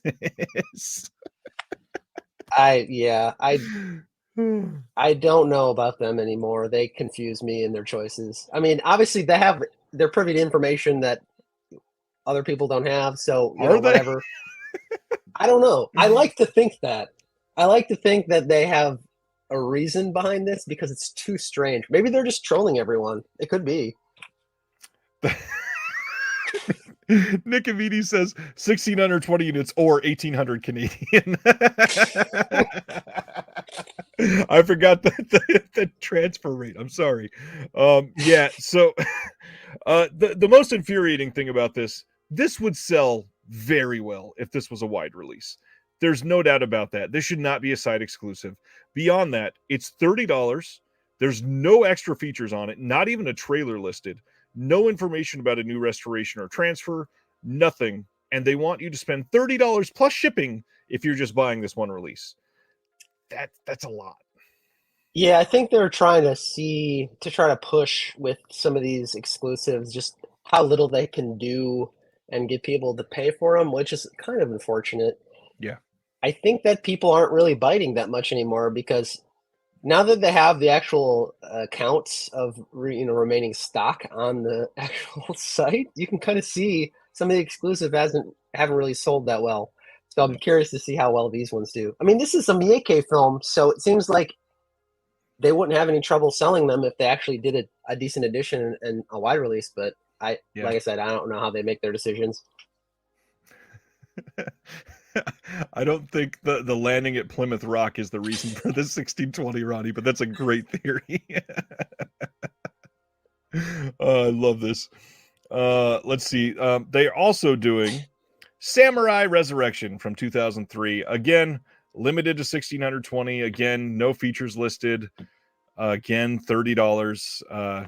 Really odd choices. I also got to point out, Shout is one of the only boutique labels out there that their website is where you will find the lowest possible resolution for their releases. The pictures for them look the worst compared to everywhere else. You would imagine even their Facebook or Twitter or something would have these compressed, terrible images. They're way better than what they put on their website, and I do not comprehend that at all. Yeah, their site has a lot of issues that are baffling, and so it doesn't really surprise me that that would also be added to it. But I don't want to bash on Shout too much. I appreciate what they do, but yeah, they make it hard not to. Agreed there. All right, let's talk about some Francis Ford Coppola bashing. I'm just kidding. March 4th on 4K in the UK, Studio Canal is releasing One from the Heart Reprise from 1982. And this is going to be another Francis Ford Coppola came and made a different version of a film himself type of release. This is 6 minutes of footage being added to replace the original negative, is how they're wording that. It was previously thought to be destroyed. It is now resulting in a brand new reprise version, hence that word at the end of the title there. There's a lot going into this, at least. There is a bunch of new featurettes looking at the cast, reinventing the musical with Baz Luhrmann, the choreography from this, restoration comparison. But again, it is Francis Ford Coppola coming in and making some changes. And you and I talked about this a little bit when we discussed the first time about people coming in and changing things. How do you feel about something like this? Well, it's their movie. They can do that. I feel like as long as they make the original available as well and don't try to suppress it, that I'm fine with that. Maybe it's going to be better, or maybe it's just interesting. And it looks like, unlike the past, redone versions, this one actually does have both. It Because does. most Yeah. of the other ones have not had the original editions involved. So I think that's great. Hopefully, if he decides to go forth and do all the rest of his movies, which seems like he wants to do. I don't know why, but as long as they're including the original, I haven't seen this movie, so I don't really know. I can't judge the quality of the original compared to the new version, but I'm happy to have both out there and for the audience to decide which one is more relevant to them. Yeah, this is the best possible opportunity for something like this to get screwed with, and for people to see this. Uh, like dude here says, we probably won't get the unscrewed version with it. We will. You can see it's on the second 4K disc. You will be able to have both releases in the best possible quality, which is great. I'm glad they're doing that. I really wish, Wong Kar-wai screwing with his color timing, release both versions. If you're gonna have Bong Joon-ho come in and make Memories of Murder this yellow tinted film suddenly, sure, give us both versions. That'd be nice. Yeah, exactly. I don't understand why that's so problematic for some people just to have both, but Right. it's like I said, it's their film. We don't really have much control over it. Um, Exactly. it's just bad when you can have the really nice high def version in something that is maybe an inferior film to what would originally have been out there. Exactly. All right. I think Hopefully this means he will be doing The Conversation soon, because that one really needs a 4K, and the Blu-ray is out of print now, so hopefully that does mean that that's the next one on deck. I don't know for sure. that would make sense, quite obviously. I mean, especially with it going out of print. And this one, yeah, Chris Silvestri was just checking. This has never been released on Blue or 4K in the US except for in a collection. So this Yeah, it is came in a box set, I remember. But yeah, that was the only way that it was available ever in the US. So this is a big deal, and places like Diabolic will probably get this. Orbit will probably get this. Grindhouse Video will probably get this. Atomic Movie Store will probably get this. Scarecrow will probably be able to rent it from them eventually. This is great. Next up, this is a big deal. So we talked about one important giallo earlier, but Le Chat Quifume, the smoking cat from France, they've announced that they are releasing The House with Laughing Windows on 4K in June in France. And that release will probably not be English friendly. Fortunately, they also let slip in their comments that it is confirmed that a UK and US release will be coming for this movie soon. And this is one of the most clamored for titles for years. This is a big, big, big deal. Yeah, this is one of the probably the best of the missing in action Jolly. One of the biggest titles, and one of the actual just best, most interesting films. Because it often gets cited in the top, along with Argento and Yep. some of the Fulci ones. And it hasn't been out in the States since, I think, since Image put it out forever ago, and that was a pretty early DVD. So it's been a really long time. It definitely needs to upgrade. Yeah, this is a big, big deal. I think at this point, gosh, there's probably 3 or 4 other like semi-big giallo that we're waiting on releases for. Black Belly of the Tarantula is probably the biggest one that comes to mind. Mm-hmm. We're getting close to the end of that big list, though. Yeah, there's still plenty out there. Not of great ones particularly, But but the deep cuts list is forever long for yeah, sure. yeah, exactly. That's fine. But yeah, it's good to fill some of these gaps, especially for this one, because this is a legitimately great, absolutely great film, and it doesn't have any good versions out there that really do it justice. So I'm glad that it's finally happening. It's just one of those that's always been like, why hasn't that come out? What's going on with it? So I'm glad it's resolved. Yeah, there's so many of these that I'm ecstatic that we can now like program a full UHD giallo marathon of masterpieces and spend an entire weekend doing it. This is just intense. I'm very excited for this. 2 more left. The first is The Moon from 2023 is coming on February 27th from Welgo USA.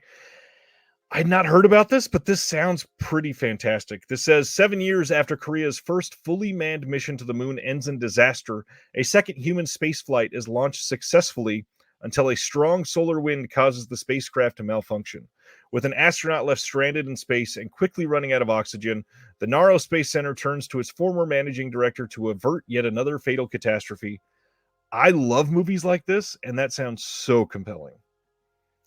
Yeah, I hadn't heard about it until the release announcement. So it does sound really cool, though. So definitely going to check it out. Welgo has been doing very well with some of these releases. So, yeah, this is one I'm definitely going to need to look into. Last up is a fundraiser that is out there for a title called An Aleutian Adventure. This is a restoration for a silent documentary that was lost from the 1920s. It is about a trip to the P.E. Harris Cannery at False Pass in Alaska. This feature film has some amazing shots of Alaska in the late 20s, including the beautiful scenery of the Aleutian Islands. And after the original release, this was forgotten and became lost and undocumented until they discovered the original 35 millimeter nitrate master positives. That's pretty damn cool. They're going to be preserving that, scanning it to 2K transfers, and full restoration and everything. The runtime on this is 56 minutes, and if you are interested in donating, Kickstarter link is there. On top of that, they're going to be including 2 animated shorts, including Felix the Cat, which is called Felix All at Sea, which is restored from an original 35 millimeter nitrate print from 1922. That will also have a brand new musical score created. And then Looney Tunes Daffy's Southern Exposure, restored from the original WB 16 millimeter print. That will have the theatrical soundtrack fully restored and the original WB shield and titles included. I mean, it sounds like a fun release. Yeah. Yeah, I'm this is glad very that this old. is getting out there, because if they discovered the materials, you got to get it out there for people to see, to appreciate it. Otherwise, it's just going to rot. So it's nice that they're able to run the Kickstarter and hopefully get enough support to do that. Silent Mandible says this isn't even on Letterboxd. Yeah, that's how lost this is. And I just posted the link in the chat if you want to open that in another tab and kick into that afterwards. And that's it for this week. Now we'll remind you about what is coming out next week in case you forgot. Find out what everybody's excited for. It's kind of a big week again. JFK 4K, that's the big one next week. And man, pictures of that release showing up for people are coming in finally. That JFK release is a hard box release with 3 Blu-ray cases on the inside. The thing is we haven't got ours. huge. We haven't got ours in yet. There's been a lot of delays with certain releases, so but I'm excited for this one. It's got the original theatrical cut in there. I mean, it's not on 4K, but that's fine. It's on HD at least. But I love JFK. It's just maybe the best Oliver Stone film. It's just such a impeccably cast and well-made film. So I'm excited to see it again on this. And I haven't seen the theatrical cut since it was in the theater. So Wow. Dead Zone 4K is next week. The Warriors 4K is coming from Arrow, and of course, that's maybe the biggest deal because it is the theatrical cut as well, which has been lost in time for quite a while. The James Cameron Avatar re-releases for Avatar, the original, and Avatar: The Way of Water. Those are both coming with new features and all of that fun stuff. The Columbo set with all of the special features not included like we had originally wanted. That releases next week. Old Boy 4K from Neon. Men Behind the Sun gets a retail release from Massacre Video. Shaw Brothers Classics Volume 4 from Shout is coming. Underworld 4K is part of that Kino cult line. That's coming from Kino. Danza Macabre Volume 2 from Severin. The Savage Guns Westerns collection that I cannot wait to get. That one, actually, it should be here for me soon. Very soon at this point. The Exorcist Believer, everybody's going to be jumping at that one. Monk, the second season, that's coming from Kino. Sinner from Kino as well. Elegant Beast coming from Radiance. Pet Cemetery Bloodlines 4K. High Spirits from Sandpiper. Invaders from Mars from Sandpiper.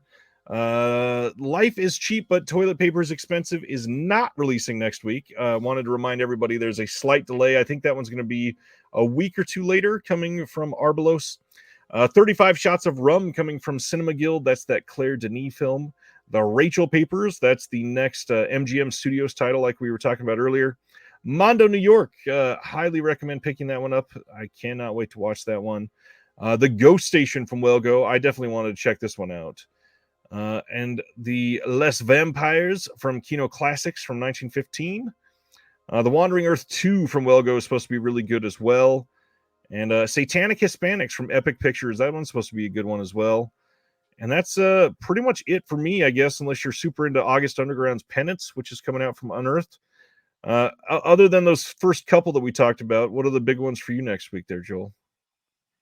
Oh, more Shaw Brothers always is good. I mean, we were ragging on Shout, but they've been cranking those out, and they're good releases, and it's nice after not having Shaw Brothers stuff represented. Now we have an overabundance of Shaw Brothers represented.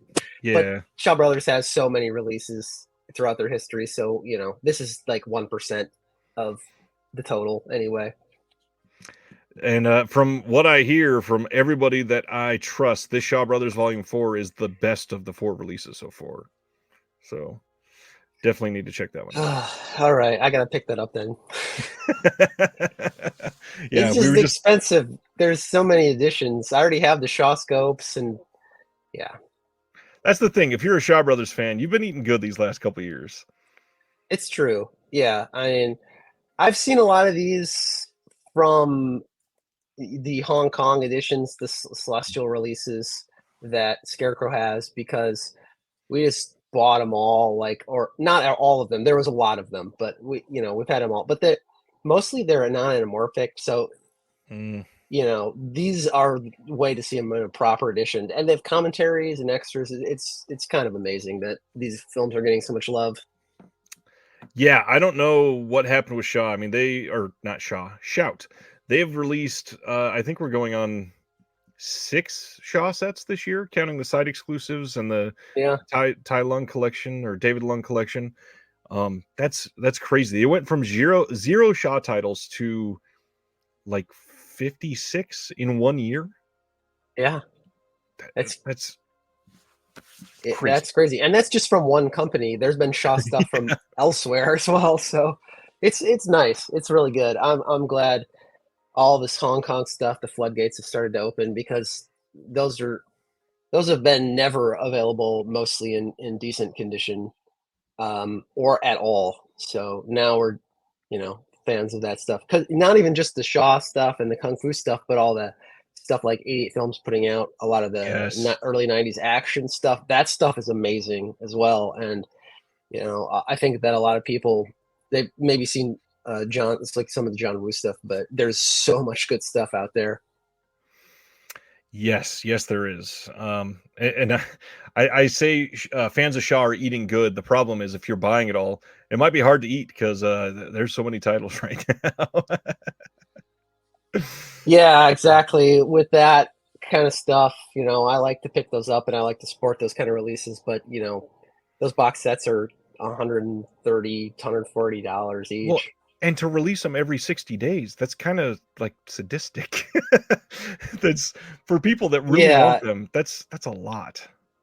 It seems like another strange decision, because it seems like you got to walk that line between like keeping the audience for that excited and not kind of like overwhelming them. And I feel like they've tipped over a little bit into the overwhelming the people, especially with the site exclusives thrown in there, because those won't even be on sale, probably not for too much. So I don't know. I mean, I'm happy they're doing it, but it's another confusing decision. Well, and the worst part with the site exclusives is, if you are an international fan, you probably can't even get a hold of them, because they don't ship. Exactly. Sometimes they ship to Canada, but even then, most of the time they don't. Yeah.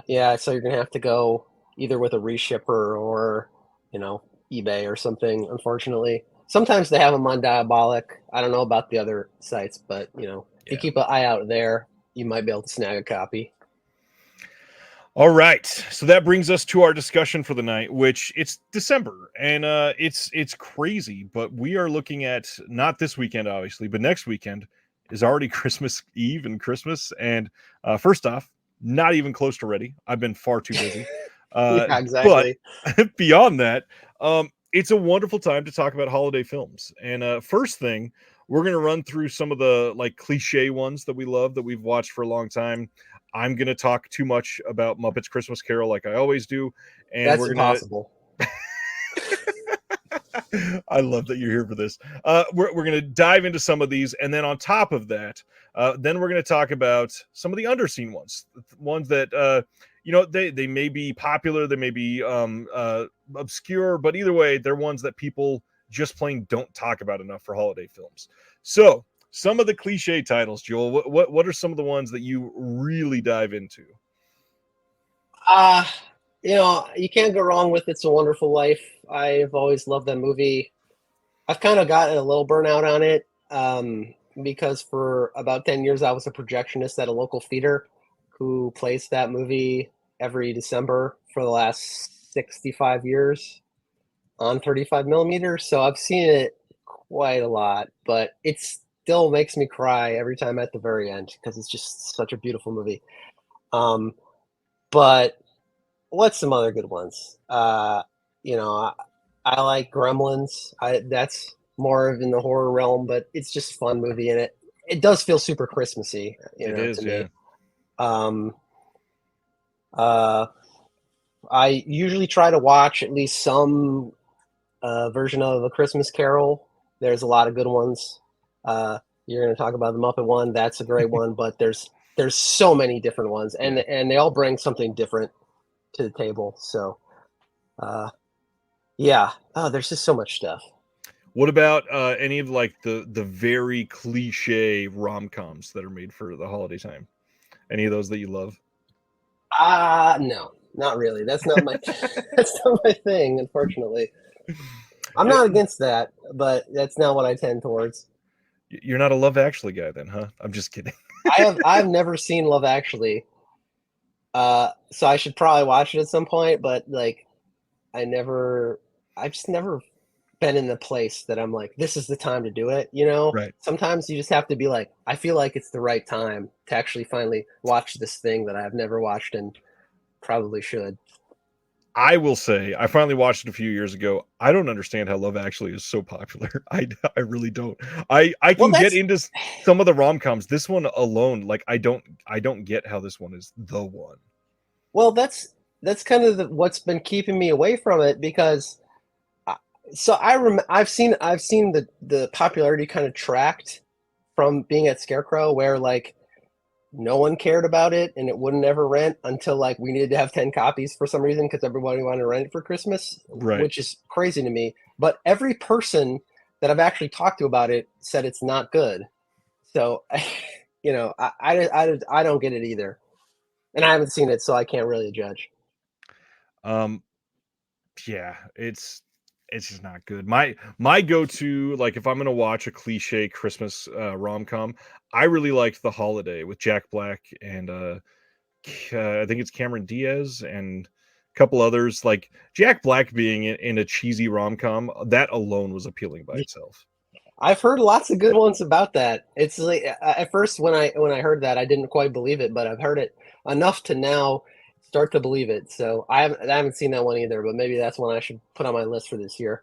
It's worth it. It's definitely a fun one, and it's not off-putting as a rom-com like many of them can be. Hmm. Um, so yeah, Muppets Christmas Carol. I have to evangelize for a minute. If you're gonna choose one of the Christmas Carol adaptations and you've never seen that, this needs to be the year to watch it. If you have streaming, Disney Plus seems to be the best way to watch it because they have the full thing intact now with the missing song and all that. Which God, please release that on 4K soon, Yeah, it's please. been a few years now, and they still haven't done it. So who knows? Maybe they're starting to turn the tide on some of that, but who knows? I Yeah. I would definitely get that. I still think it's the best Muppets film, which is saying a lot considering how great that first Muppets movie is. Hmm. Uh, But man, I thinking about that now. When are we going to get all the other Muppets treats on Blu-ray or 4K? Like Muppets Treasure Island. That would be an incredible release. I don't know, like Sony's doing Muppets Take Manhattan, but like that's it. And I we think need that's the more of only the one Sony Muppets. has the rights to at the moment, which is odd. Exactly. So it's just we just run up against Disney again, who is Yeah. unfortunately just so stubborn and doesn't really care about making money off of the things that they own for whatever reason. But yeah, I mean Muppet, the original Muppet movie, I would immediately go for a 4K of that. I loved that movie. I've never get sick of that movie. Never. And they already have the full 4K uncut Muppet Yep. Christmas Carol, as you said. So why not? I mean, that's one that every year, every Christmas, they can just sell the hell out of it. Oh yeah. Other cliche ones. Elf is an easy pick right now, especially with kids. It's one I discovered a newfound love for watching with my two little ones over the last couple of years. It's a fun one. Off the wall stuff like Home Alone is always good. I was the perfect age for when Home Alone came out.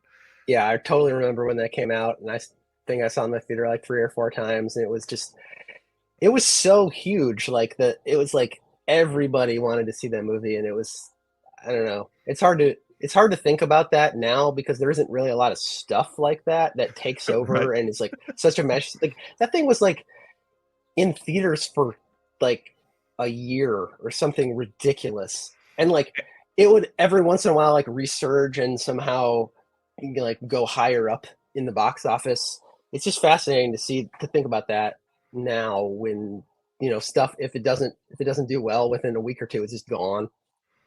And then so popular that the Talk Boy that was in the movie was made into a real product after the film because Yeah, everybody wanted it. exactly.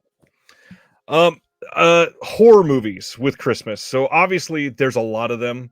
For my underseen titles tonight, I think I have one or maybe two that are horror. I kind of wanted to stay away from this because we tend to talk about those a lot.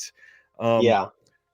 uh, for the not so obvious ones, I will say if you've never watched Christmas Evil, that is a really great pick in my opinion. It is Hmm. probably the most realistic, like gritty evil Santa movie, and it's damn good for what it is. Christmas Evil is amazing, and like it's that's one that like I saw and then upon rewatches, it's like gotten better and better to me. Yeah. The main performance of the guy, the crazy Santa guy, is so good, and it's so like sympathetic in an interesting way. It's not really like a normal slasher though. It's just like a weird character study of a guy who's obsessed with Santa Claus, and it's sort of charming in a strange way, but it's also Yep. just like off the rails and deranged as well. And the ending is just so fantastic and out of there. But yeah, that's one I've started to watch more and more. Uh, so I definitely second that recommendation. Deadly Games Dial Code Santa Claus. This is another really good pick that Vinegar Syndrome put out a couple years ago. Very fun take that everybody always compares to Home Alone, which they're very, very different films. Yeah, they're not really the same, particularly. No, There's like a tiny similarity, but to say that Home Alone kind of stole the idea from it right. is a little bit of a stretch. A lot of bit of a stretch. Yeah. There's also just a shout out to a lot of anthologies. There's a lot of random ass Christmas anthologies that are pretty damn good. I know that everybody's talking about December this year because Culture Shock put that out. Hmm. There's quite a few of them though. There's also a lot that are really terrible. I've never loved the Silent Night, Deadly Night movies. I don't get the fascination with them.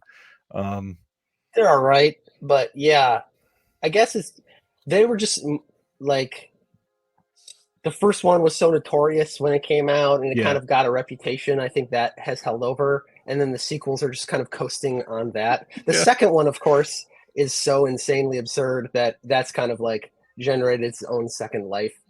Uh, and that's fun. But yeah, that's a really weird series, definitely. Especially when you start getting to the 3, 4, and 5 of it all. It's not the same thing at all. Yeah, they're well, like the fifth one is like Mickey Rooney as the toy Yes. maker. That's really a strange film. Yeah, that's it's a fun one. Okay. So that is some of our cliche picks. Let's start getting to our underseen stuff. We both made a list of 5. I have a couple extra after that to highlight that didn't quite make my list that I wouldn't mind talking about. But since you're the guest, Joel, you want to talk about the first one? Sure. Yeah. So my first one is I have it right here. Remember the Night. Nice. That's 1939, with directed by Mitchell Leisen and written by Preston Sturges. So it's like kind of a comedy, but with a lot of drama in it, and takes place at Christmas. Basically, Barbara Stanwyck is a criminal, and Fred McMurray is works for the district attorney, and he's prosecuting her. He gets the case postponed till after Christmas because it's harder to prosecute people at Christmas time. Uh, and then he kind of feels bad about that, so he gets Barbara Stanwyck out of jail. He doesn't want her to have to spend Christmas in jail. But she doesn't have anywhere to go, and so they end up traveling together to Indiana, where they're both from, and it's just kind of them getting to see different aspects of life. She's from a harder upbringing, and he's from like a really nurturing upbringing, and just kind of getting empathy and meeting different people to kind of give them a different perspective. So that's really interesting. Uh, and Barbara Stanwyck and Fred McMurray are fantastic together. Obviously, they have really good chemistry. This was the first time they were paired together. And 5 years later, they would do Double Indemnity, which people know a lot more than that, which is a very different film. And Stanwyck is very different in that film as well. But it's pretty fun.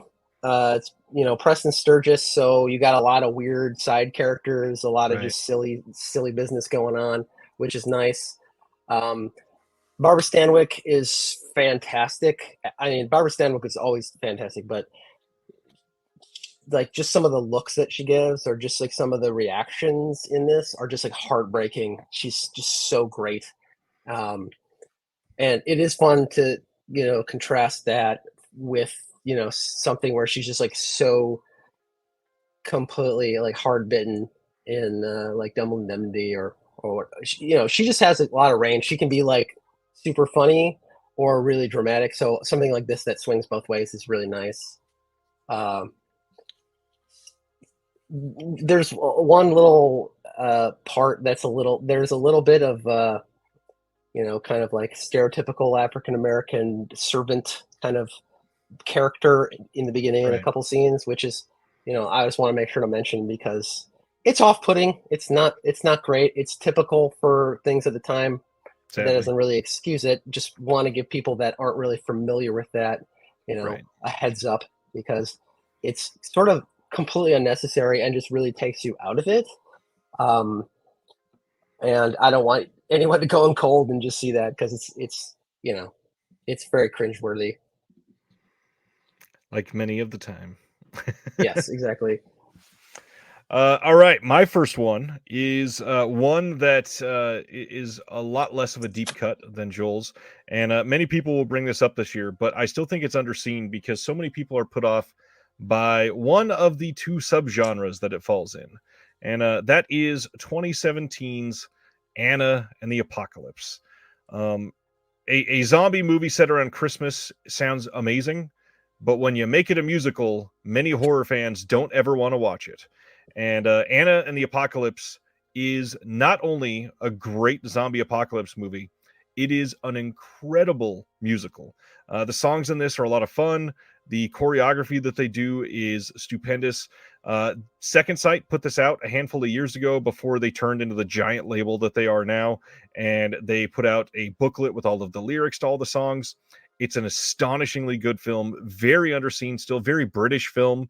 The musical aspect, though, is what has kept people away from this. And don't be like that.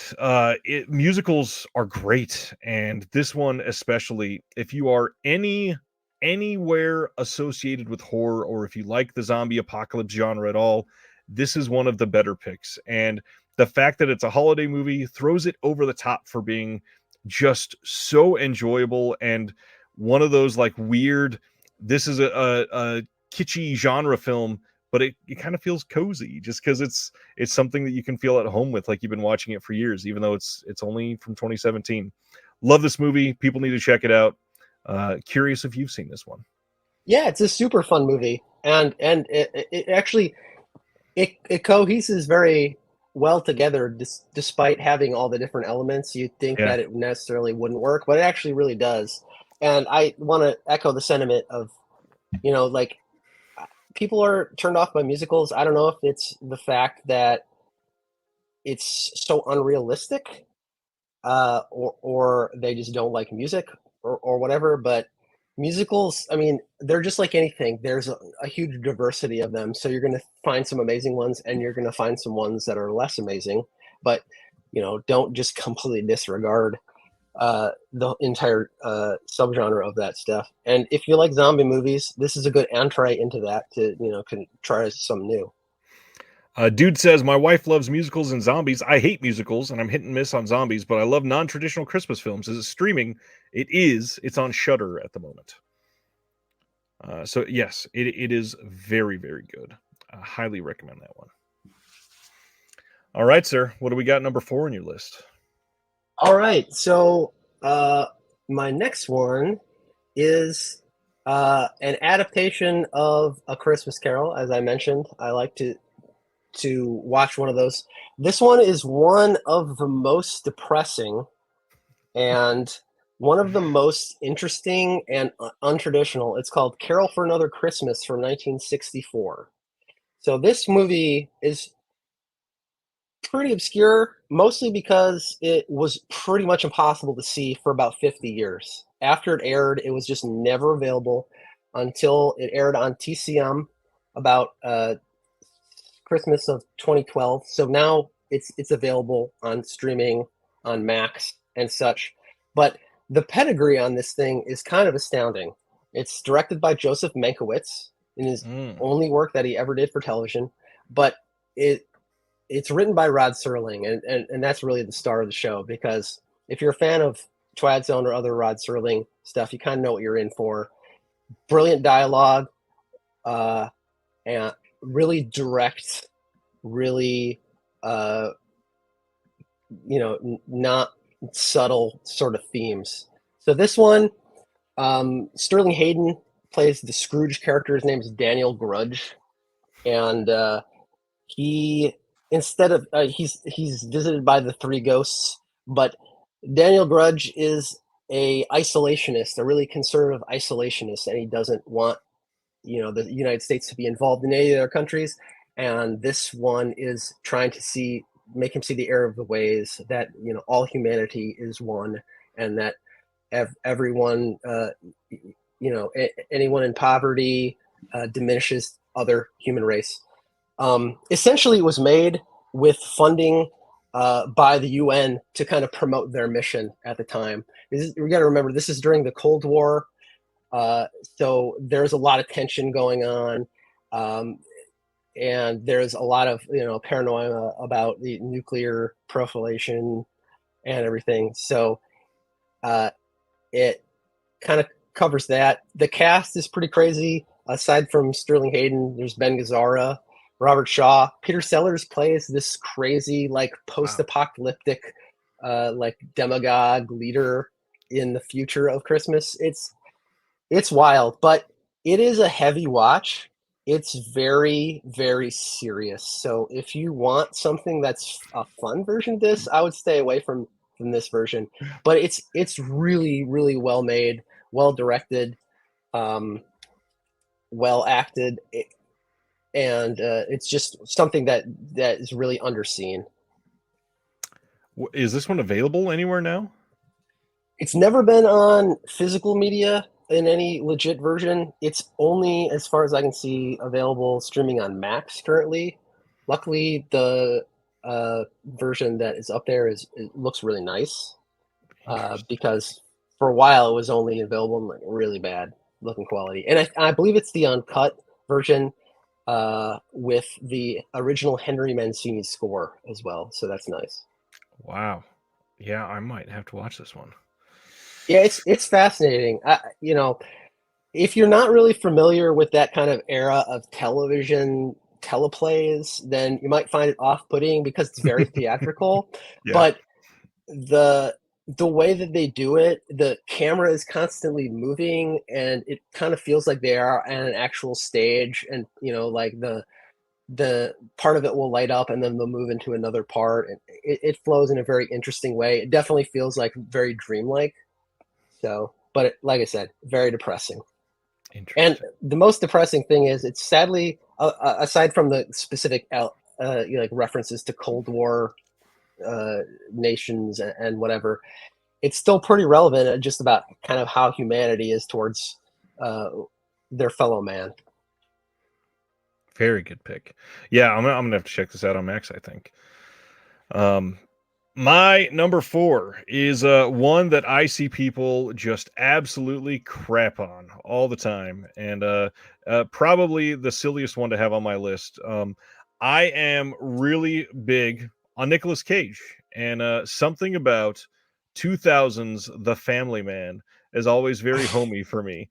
I love this movie, and for those that have never seen it, it is akin to some of the other movies where it's Nicolas Cage waking up in like a different life, different version of his life type of story.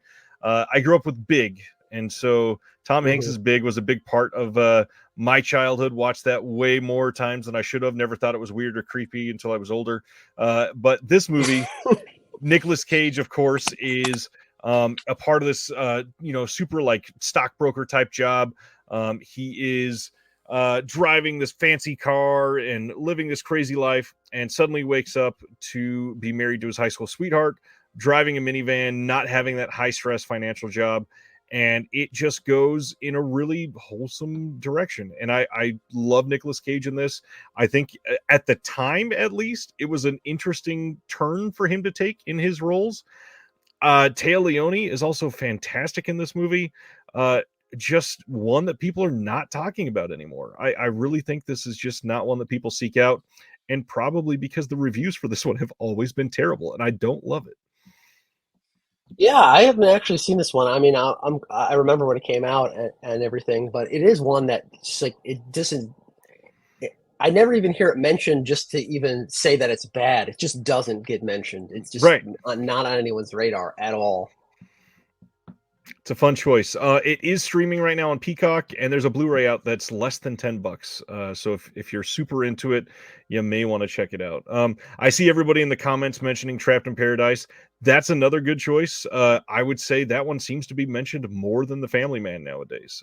It was definitely Hmm. on my long list.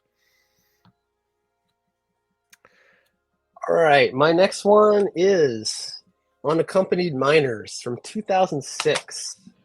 This one I don't ever hear anyone talking about, but it's a really fun family movie directed by Paul Feig. This is his second feature. He was still just mostly known for television at the time. Well before he started to like kind of blow up with Bridesmaids and all the other comedies.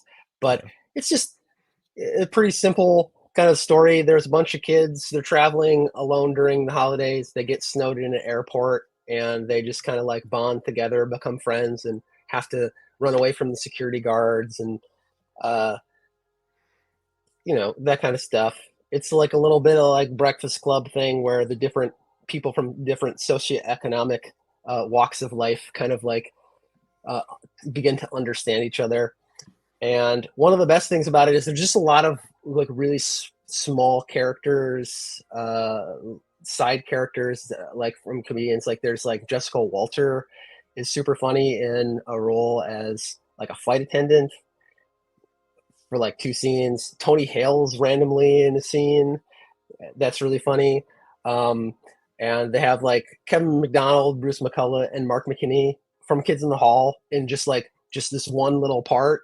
Like so, he just brings in all these people for these little parts that kind of pepper it. And also the kids, you know, they're not annoying kids. They feel like Right. people, and so like that's one of the things that I think is really refreshing about it. I hate when like family movies or kids movies like kind of pander and don't actually treat the kids like multidimensional kind of people, just Right. dealing with the things that kids are dealing with. So it's not on Blu-ray for whatever reason. I hope that changes, but it is on DVD and streaming. So definitely check it out. I don't really understand why more people haven't heard of it. Yeah, this is one I really liked when it came out too. And I will be completely honest and say I literally feel like I've forgotten about it until you brought it up. Yeah, this movie was great. I feel like this kind of falls in line with The Family Man, where a lot of people just said this movie sucks enough times to where it didn't exist anymore. And I don't get it. I never really understood the Yeah. hate on this one. Uh, shouldn't it doesn't deserve that. No, I just yeah, like you, I randomly saw it when it came out. I was like, oh, this seems interesting. It's got good people involved. It's just a lot better than you would really expect it to be. Exactly. It's just like it's funny and it's also really sweet and it's like Christmassy in a way that is I don't know. It just tugs at my heartstrings in an authentic sort of way. Um, the character development is feels really organic. Um, I hate when it's pretty clear that they're just following the normal pattern of like, oh, we do the character goes from this arc to this to this. This feels like really genuine. Like the writers, the filmmakers really paid attention to like wanting them to be multi-dimensional children, and it's just really fun. And all the adults and all the other people are just silly and entertaining. Exactly. Yeah, completely agree on all fronts. Uh, my number three is going to be pandering a little bit to the Die Hard crowd. It's not Die Hard because obviously that is said every 12 seconds by somebody arguing for ungodly reasons why about it being a Christmas movie. You're not original. Everyone thinks it's a Christmas movie. Cool. Yeah. What I do have to say is I feel like Shane Black doesn't get enough credit for making most of his movies set around Christmas. Kiss Kiss Bang Bang and Lethal Weapon, I think, are both better Christmas movies than Die Hard. Um, Wow. I especially Kiss Kiss Bang Bang. I think that it's more of a central plot point that gives just that better vibe to the film itself. And yeah, Shane Black's not a great person. I get that. I know a lot of people hate him. I know that a lot of people are put off by his style of filmmaking and all that other stuff. But um, yeah, Kiss Kiss Bang Bang is way more fun than people remember. If you've not seen it in a long time, highly recommend go back and watch it. But also, the original Lethal Weapon, also set on Christmas, great freaking movie. Started so many of the tropes that we talk about today.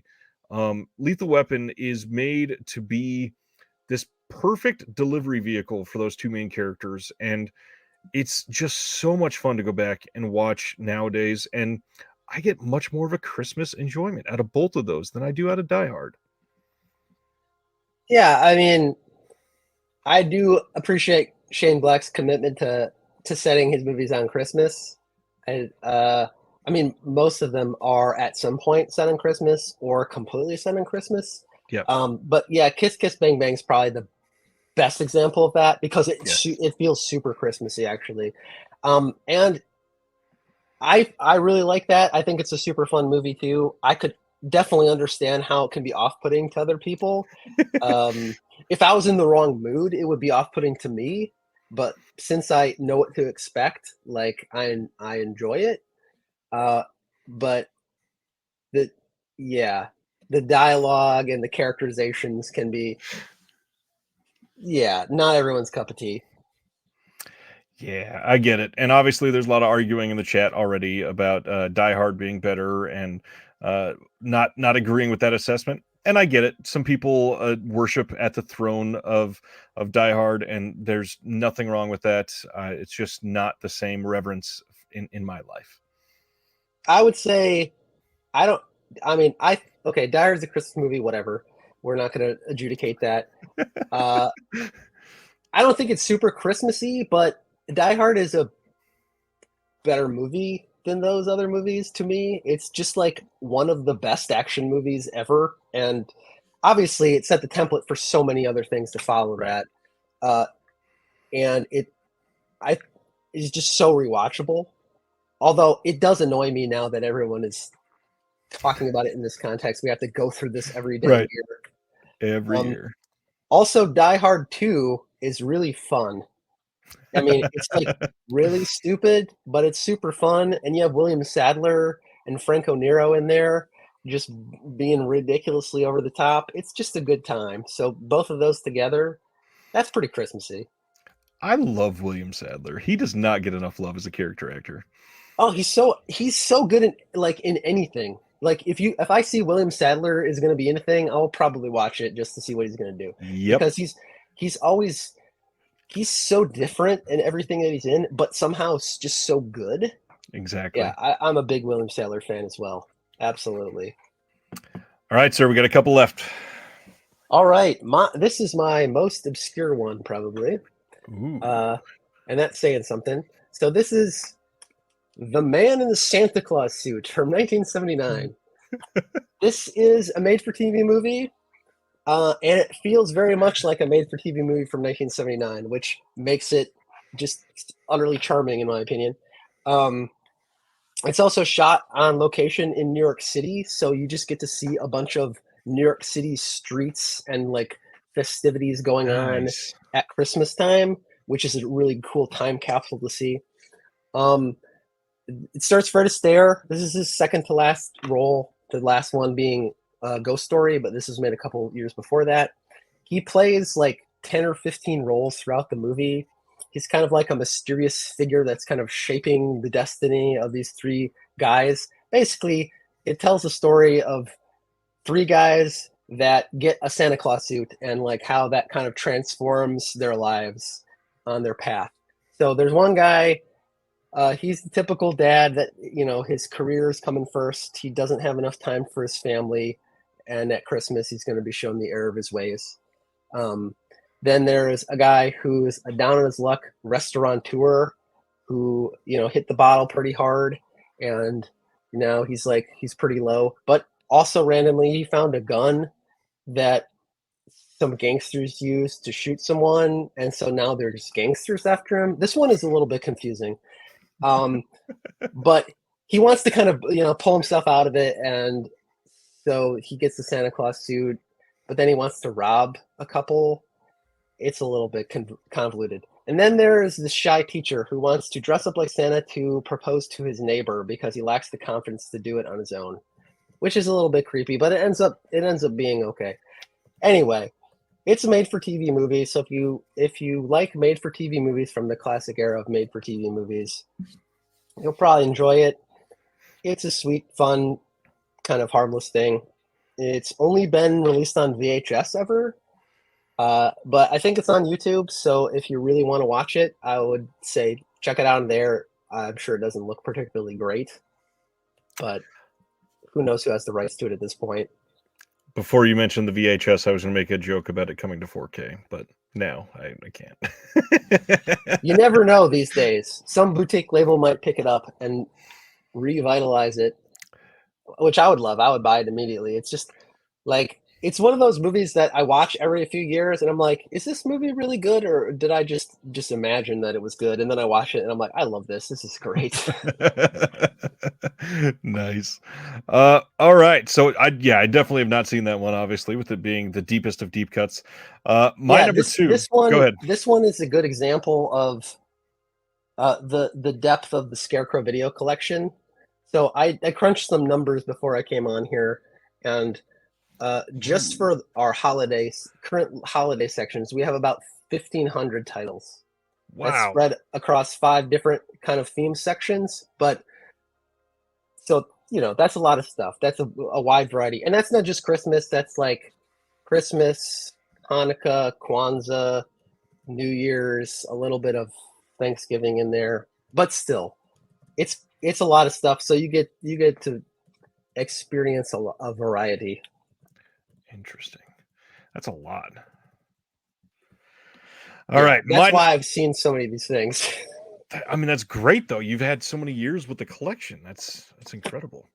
Well, I was the one too. Like when I started working with the inventory, I actually was the one that put together the lists because I was like, I'm going to figure out all of the Christmas movies that there are, that I can put together and have. And Jeez. so like I kind of shepherded that, and it's grown and grown and grown. So I'm aware of all the weird ones because of that. Well, that was a perfect way to answer this. Sibner is asking, how does the company determine what subgenre each film goes into? Are there votes? No. Usually it's just decided by the person that's entering it in there, and sometimes it's very difficult to determine. Um, like if it's easiest if it's by a director that has a section. You know, the kind of overriding thing is there's like a couple hundred, I don't know, maybe 500 directors that have sections, and Jeez. that's easy to go into them. They directed it, and then other than that, it's kind of broken down by genre, and then it's further broken down. Oh, Comfort and Joy. Yeah, that's a great one. Definitely. I've seen that one. That's really fun. Um, anyway, I don't want to get too into the weeds in that because we could That's what go we on all love night, talking about. but it kind of depends on the person doing a little bit of research to see kind of what the overall feel of it is, and sometimes it's very difficult. Like with horror stuff, we have it divided into like demons, ghosts, stalker, slasher movies, witches. Sometimes things don't fit into that easily. And then there's just kind of like drama, so that's easy. You're like, this seems like a drama, uh, but sometimes it is difficult. That's kind of how it works. We don't have a vote. We do vote on directors. So like we decide, okay, who's a director that doesn't have a section that we think is worthy, and we kind of go through that back and forth and have that conversation. Or if someone has an idea for a specific subsection of something that makes sense, then we'll talk about that. But Hmm. it's a lot of stuff. I mean, it's like hundreds of things every week, so it would be really hard to to kind of discuss each and every one of those. I don't know if you have this info on the top of your head, but this will be the last question before we continue. Sibner says, I saw a video from Scarecrow that showed you have a list of watchable to don't watch this with family. What is the most unwatchable film with family that you can think of that Scarecrow has? Oh man, I wish I could remember. I know what your list you're talking about. That was I can't remember who made that. They just kind of hand drew this list. I think Martyrs is like pretty high on the don't watch with your family, or like a Serbian film. Uh, is that still out there? Yeah, that was funny. That was I can't remember the context of that. Someone just made that on a whim. That's what kind of happens. Like someone just gets an idea and they just do it, and it becomes another fixture there. But I don't. Yeah, I don't remember the specific. Either of those probably would I wouldn't watch with my family. I don't know, but I wouldn't watch kids with my mom. So Oops. Yeah, I mean, before this year, I think Inside may have been on my list of underseen Christmas films, but now that Second Sight gave Inside some love, I feel like many more people are talking about that one. And I love Inside. well, I feel like any of the horror ones, there's already people that the people that would be interested in that are already kind of seeking that out. They already have the impetus to kind of look in that direction. So that's why I kind of kept them off my list too. Yeah, unfortunately, I have one more horror. I had to put one as an interesting bookend. We'll talk about that in just a moment. My number two is 2015's not very Christmassy Tangerine from Sean Baker. And I really enjoy how much of a non-Christmas feeling Christmas movie this is, because there has been quite a few times where I have not had a normal Christmas. And Hmm. this movie set on Christmas goes through some really rough times for a handful of characters and just sits well with me. Sean Baker's style of the whole cinema verite, making everything true to life and filming almost in real time with a lot of this, I just something about it just works so perfectly for me. And I really liked some of the characters that we got to know well, but I also really enjoy stories like this where you feel like there's three or four very unconnected stories that somehow all collide at the Mm-hmm. exact same point at the end of it. And when you can write it in a way that doesn't feel contrived, it feels like a magic trick just happened before your Yeah. eyes. And this one, every single time, just gets to me. And it's one of those wild movies that, because it's so unique, it feels new every single time. Mm-hmm. Each time I've rewatched this, I don't feel like I have seen it before. I feel like it's the first time every single time I've watched it. Love Tangerine. Yeah, that's a good one for the list because it's definitely one that a lot of people wouldn't think of. Right. Dude says, kind of like To Live and Die in LA, takes place on and around Christmas, but there's not a single holiday decoration in it. Kind of, not really similar movies, but kind of. Yeah, I always get excited when I discover that something is supposed to take place around Christmas, uh, or when you see the decorations or something. I just like to see old decorations and stuff, or like when they go into the supermarket and you see like the displays, and I don't know. I find it very fascinating to see throughout time. Yeah, it's fun.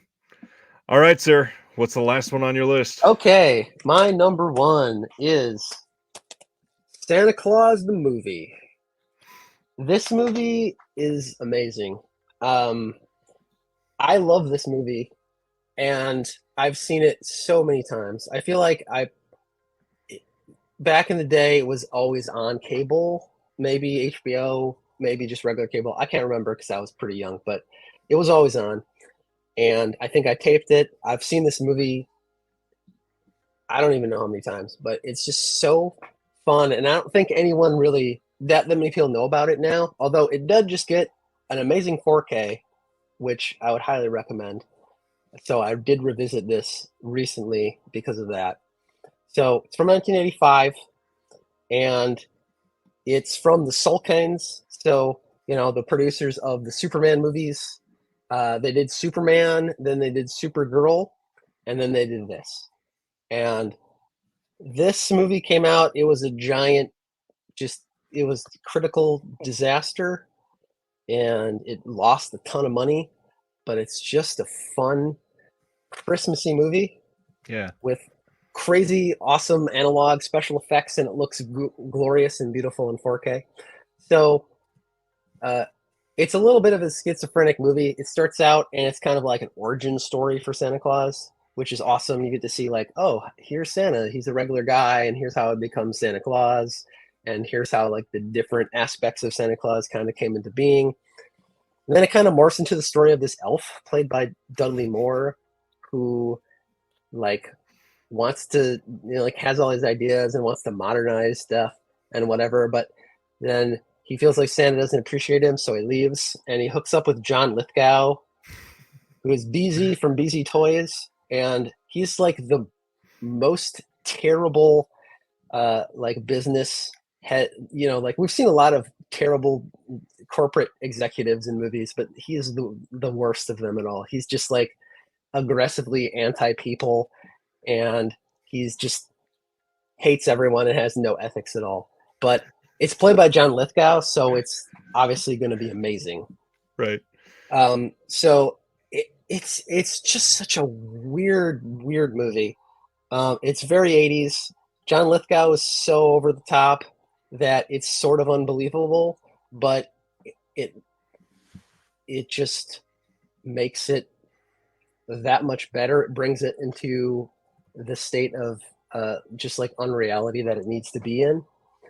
It's sort of like there's like an anti-capitalist sort of like anti-corporatism message in it, but then you see scenes where like they go to McDonald's and there's like a bunch of product placement, or they're like drinking Pabst Blue Ribbon, and it's like completely over the top. It's just a fun movie. I would definitely recommend it. I don't think a lot of people have seen it anymore. I agree. Apparently it's big in the UK, big enough to get a 4K, but in the United States, it's just not really well remembered. But like I said, a lot of it is nostalgia for me because I've seen it so many times. And so check it out if you haven't seen it. It's crazy. I love this comment from Canadian International Pictures. Such a glossy and bloated production, which somehow fits Christmas. It's so accurate. Exactly. Yeah. Dude, this is a 1985 movie, and he says misheard it. Santa Claus is awesome weirdness. Fell asleep on Christmas Eve '86 in the living room watching it. Hyper nostalgia with that one. Love it. Absolutely. It was constantly on. And like, I've seen mostly the ending a lot. So I've seen a whole lot of John Lithgow.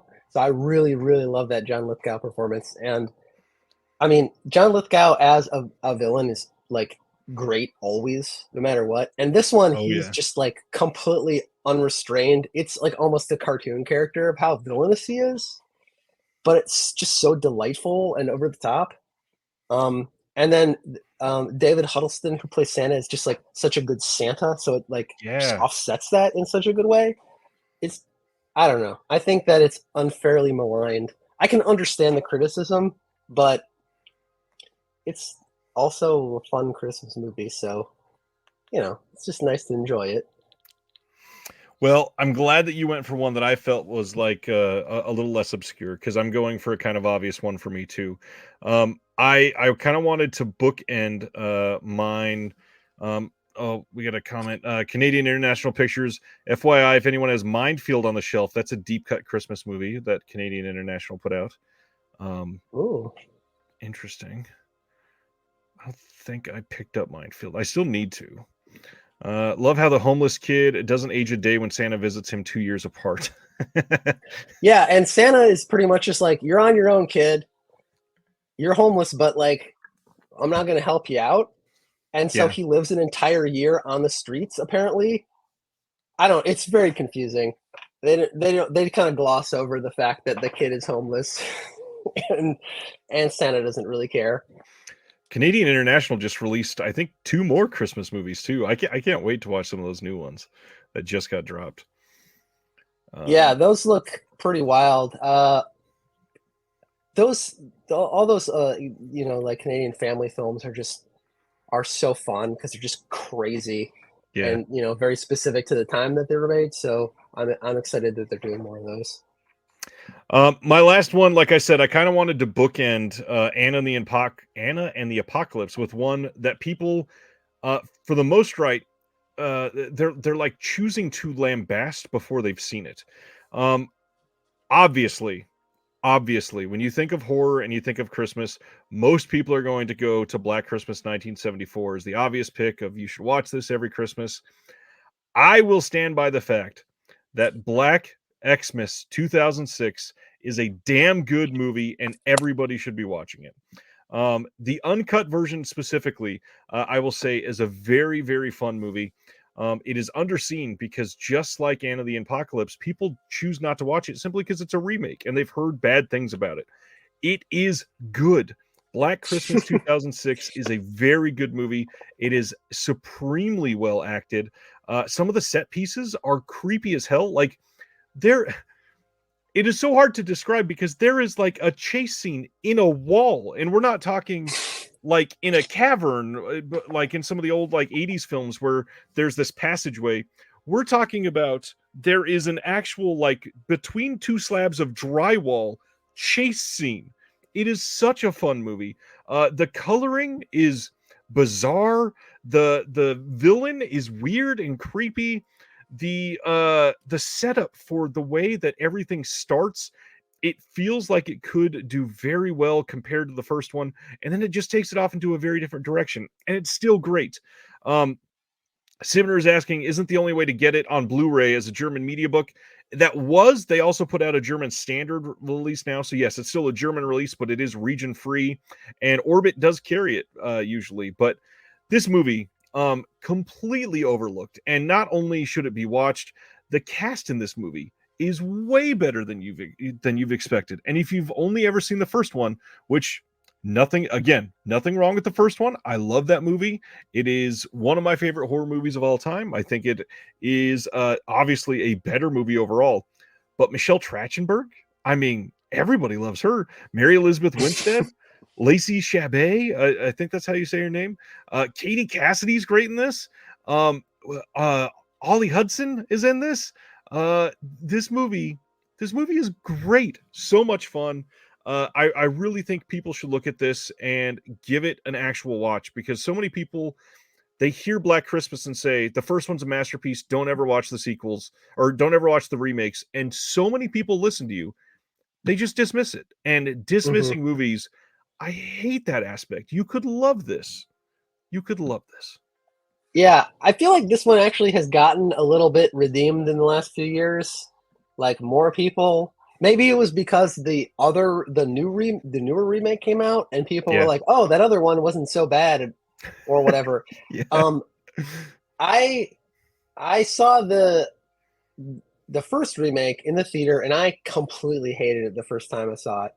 I just, but like, I probably wasn't in the right place. You got to not compare it to the original. You got to Exactly. not think about it as being the same thing. Um, and so I've subsequently rewatched it. I don't love it, but there's a lot going on in there, and there's definitely a lot to like about it. I think people should give it a chance because, especially the uncut version, because there's some crazy stuff going on. It's just a nutty, weird movie, and stuff goes in directions that you wouldn't really expect or Yeah. even want to happen, but it does. And so it's worth watching for that alone, especially thinking of how similar stuff might be made now and be just so standard. This one is just completely crazy. It is weird in retrospect to think of like, how did this get made and released as a mainstream Right. thing? Because it's just wild. But so like for that alone, it's worth a watch. But I would agree. I think that it does get unfairly hated for the fact that it is a remake. It's not really a remake though. It Not at is and all. it isn't. It's not very similar. No, there's there's very little similar about it. Um, I will give it extra points in my reappraisal for the villain himself. They take some wild swings with Billy in that movie.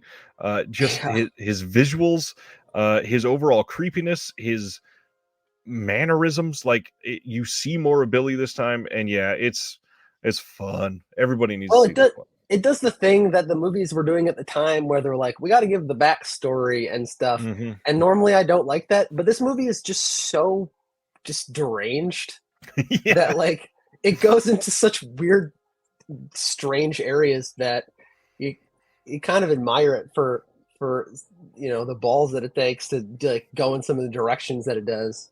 And definitely only watch the uncut version because it's not nearly as effective if you watch the actual theatrical version, which is probably why like originally seeing it like that, you don't get some of that stuff that kind of pushes it over the edge.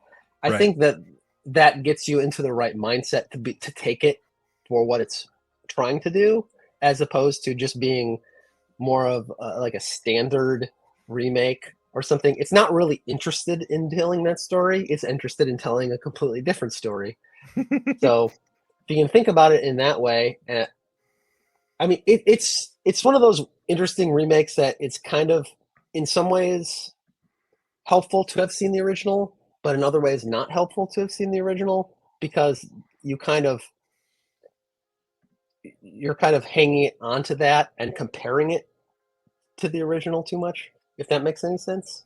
Yeah. But it plays off of the original in interesting ways as well. So Man, I did not realize this comment from Canadian International. This is Glenn Morgan's follow-up to Willard, and he's not directed any movies since then. He's worked in wow, TV, but only Black Christmas. That was the last thing that he did for film. Willard is the remake. Willard is actually surprisingly a really decent remake as well. Yep, Willard is great. Oh, and there you go. Glenn Morgan directed a ton of X-Files, probably why it's good. I mean, again, really good movie. I enjoy it. Any that we didn't mention that you want to shout out semi quickly there, Joel? No, I think we covered most of the stuff. I mean, probably, but it's been a while, so I'm not. My brain isn't working as well as it used to be. Zombies Ate My Arm says the Ice Harvest reindeer game, shop around the corner, Smoky Mountain Christmas, and All I Want for Christmas. I had 3 more on my list. If one of mine was a duplicate with yours somehow, I was going to talk about Better Watch Out. This is a horror movie that's getting more and more love every year, but I think it's definitely worth the watch because it subverts the hell out of what you think that movie's about for the first half hour. If you've never seen Better Watch Out from 2016, give that one a try. Another one that I think gets reappraised often because it's a classic, but I feel like this generation of physical media fans don't talk about it enough. The Thin Man from 34. Yeah, Incredible Christmas movie. One of that's the best. just such a fun, like light, mystery thing, and it does happen to take place at Christmas and everything. But it's just, if you haven't seen that as a movie at any point in time, it's worth watching because it's fantastic. Yeah, And William Powell and Myrna Loy are just amazing together. incredible chemistry. Yeah. And then one that, again, this is not a good movie, but it is like beyond nostalgia attached for me. 89's Look Who's Talking. I always forget that that's a Christmas movie, and it's a very weird movie because it's Bruce Willis in a baby's body. Look Who's Talking is not a good movie, but it's a fun one that people don't talk about much anymore. And Kirstie Alley was on top of the world for a few years there. Yeah, I need to revisit this. Maybe I don't, but I've seen this a lot too, and like I have nostalgic kind of like towards it, but like I kind of fear what if I rewatched it at this point in time, what it would uncover, Yep. because it seems like there's a lot of just underlying disturbing aspects to it that might be like, "Ooh, I can't believe that this is a movie that was like mainstreamly popular and like for families or whatever." But I completely forgot that it was at Christmas, so it's been a Yeah, while. I believe there's a scene of the 3 main characters, the baby and John Travolta and Kirsty, all standing in Christmas lights at the very end, if I remember right. Uh, anyways, there's a ton. All that to say, there is a lot of good Christmas and just holiday films that are out there. Um, just watch movies. Movies are fun. Movies are great. Movies are life. Appreciate them, and yeah, this has been fun. Uh, Scarecrow Video. Just wanted to remind everybody that not only is Joel here talking about movies, but here because he is a part of Scarecrow Video. This is their donation portion of their website, and the link for this page is in the description below. There are lots of ways that you can help, including sending physical media because they take a lot of stuff. If you have questions about what they take, you can email them. There's a link for that. Spreading the word, sharing that donation link that is going across the bottom of the screen right now, finding ways that you can donate. Their employer matches because they are a nonprofit. You can become a member, which Joel mentioned previously that they're working on changing the membership to be more beneficial for those across the country. There's lots of ways to do this. So keep Scarecrow in mind as you are doing all of this and going about your Christmas season. Anything else we want to share, Joel? No, it's been fun. It's been a good time. Yeah, this has been incredible. I hope that we can do this again. And everybody, have a good prelude to holiday week. We got one more show before Christmas. And next week, we've got 2 gents that are going to be coming to us from faraway land. Speaking of this comment, Mr. Tony Michas and John Matthews from Imprintcast from Australia are going to be live as our guests next Thursday night. Can't wait to hang out with them. And yeah, we'll see y'all next Thursday. Links in the description below. You guys are amazing. Love you all. Have a good night. Thanks for hanging out, everybody.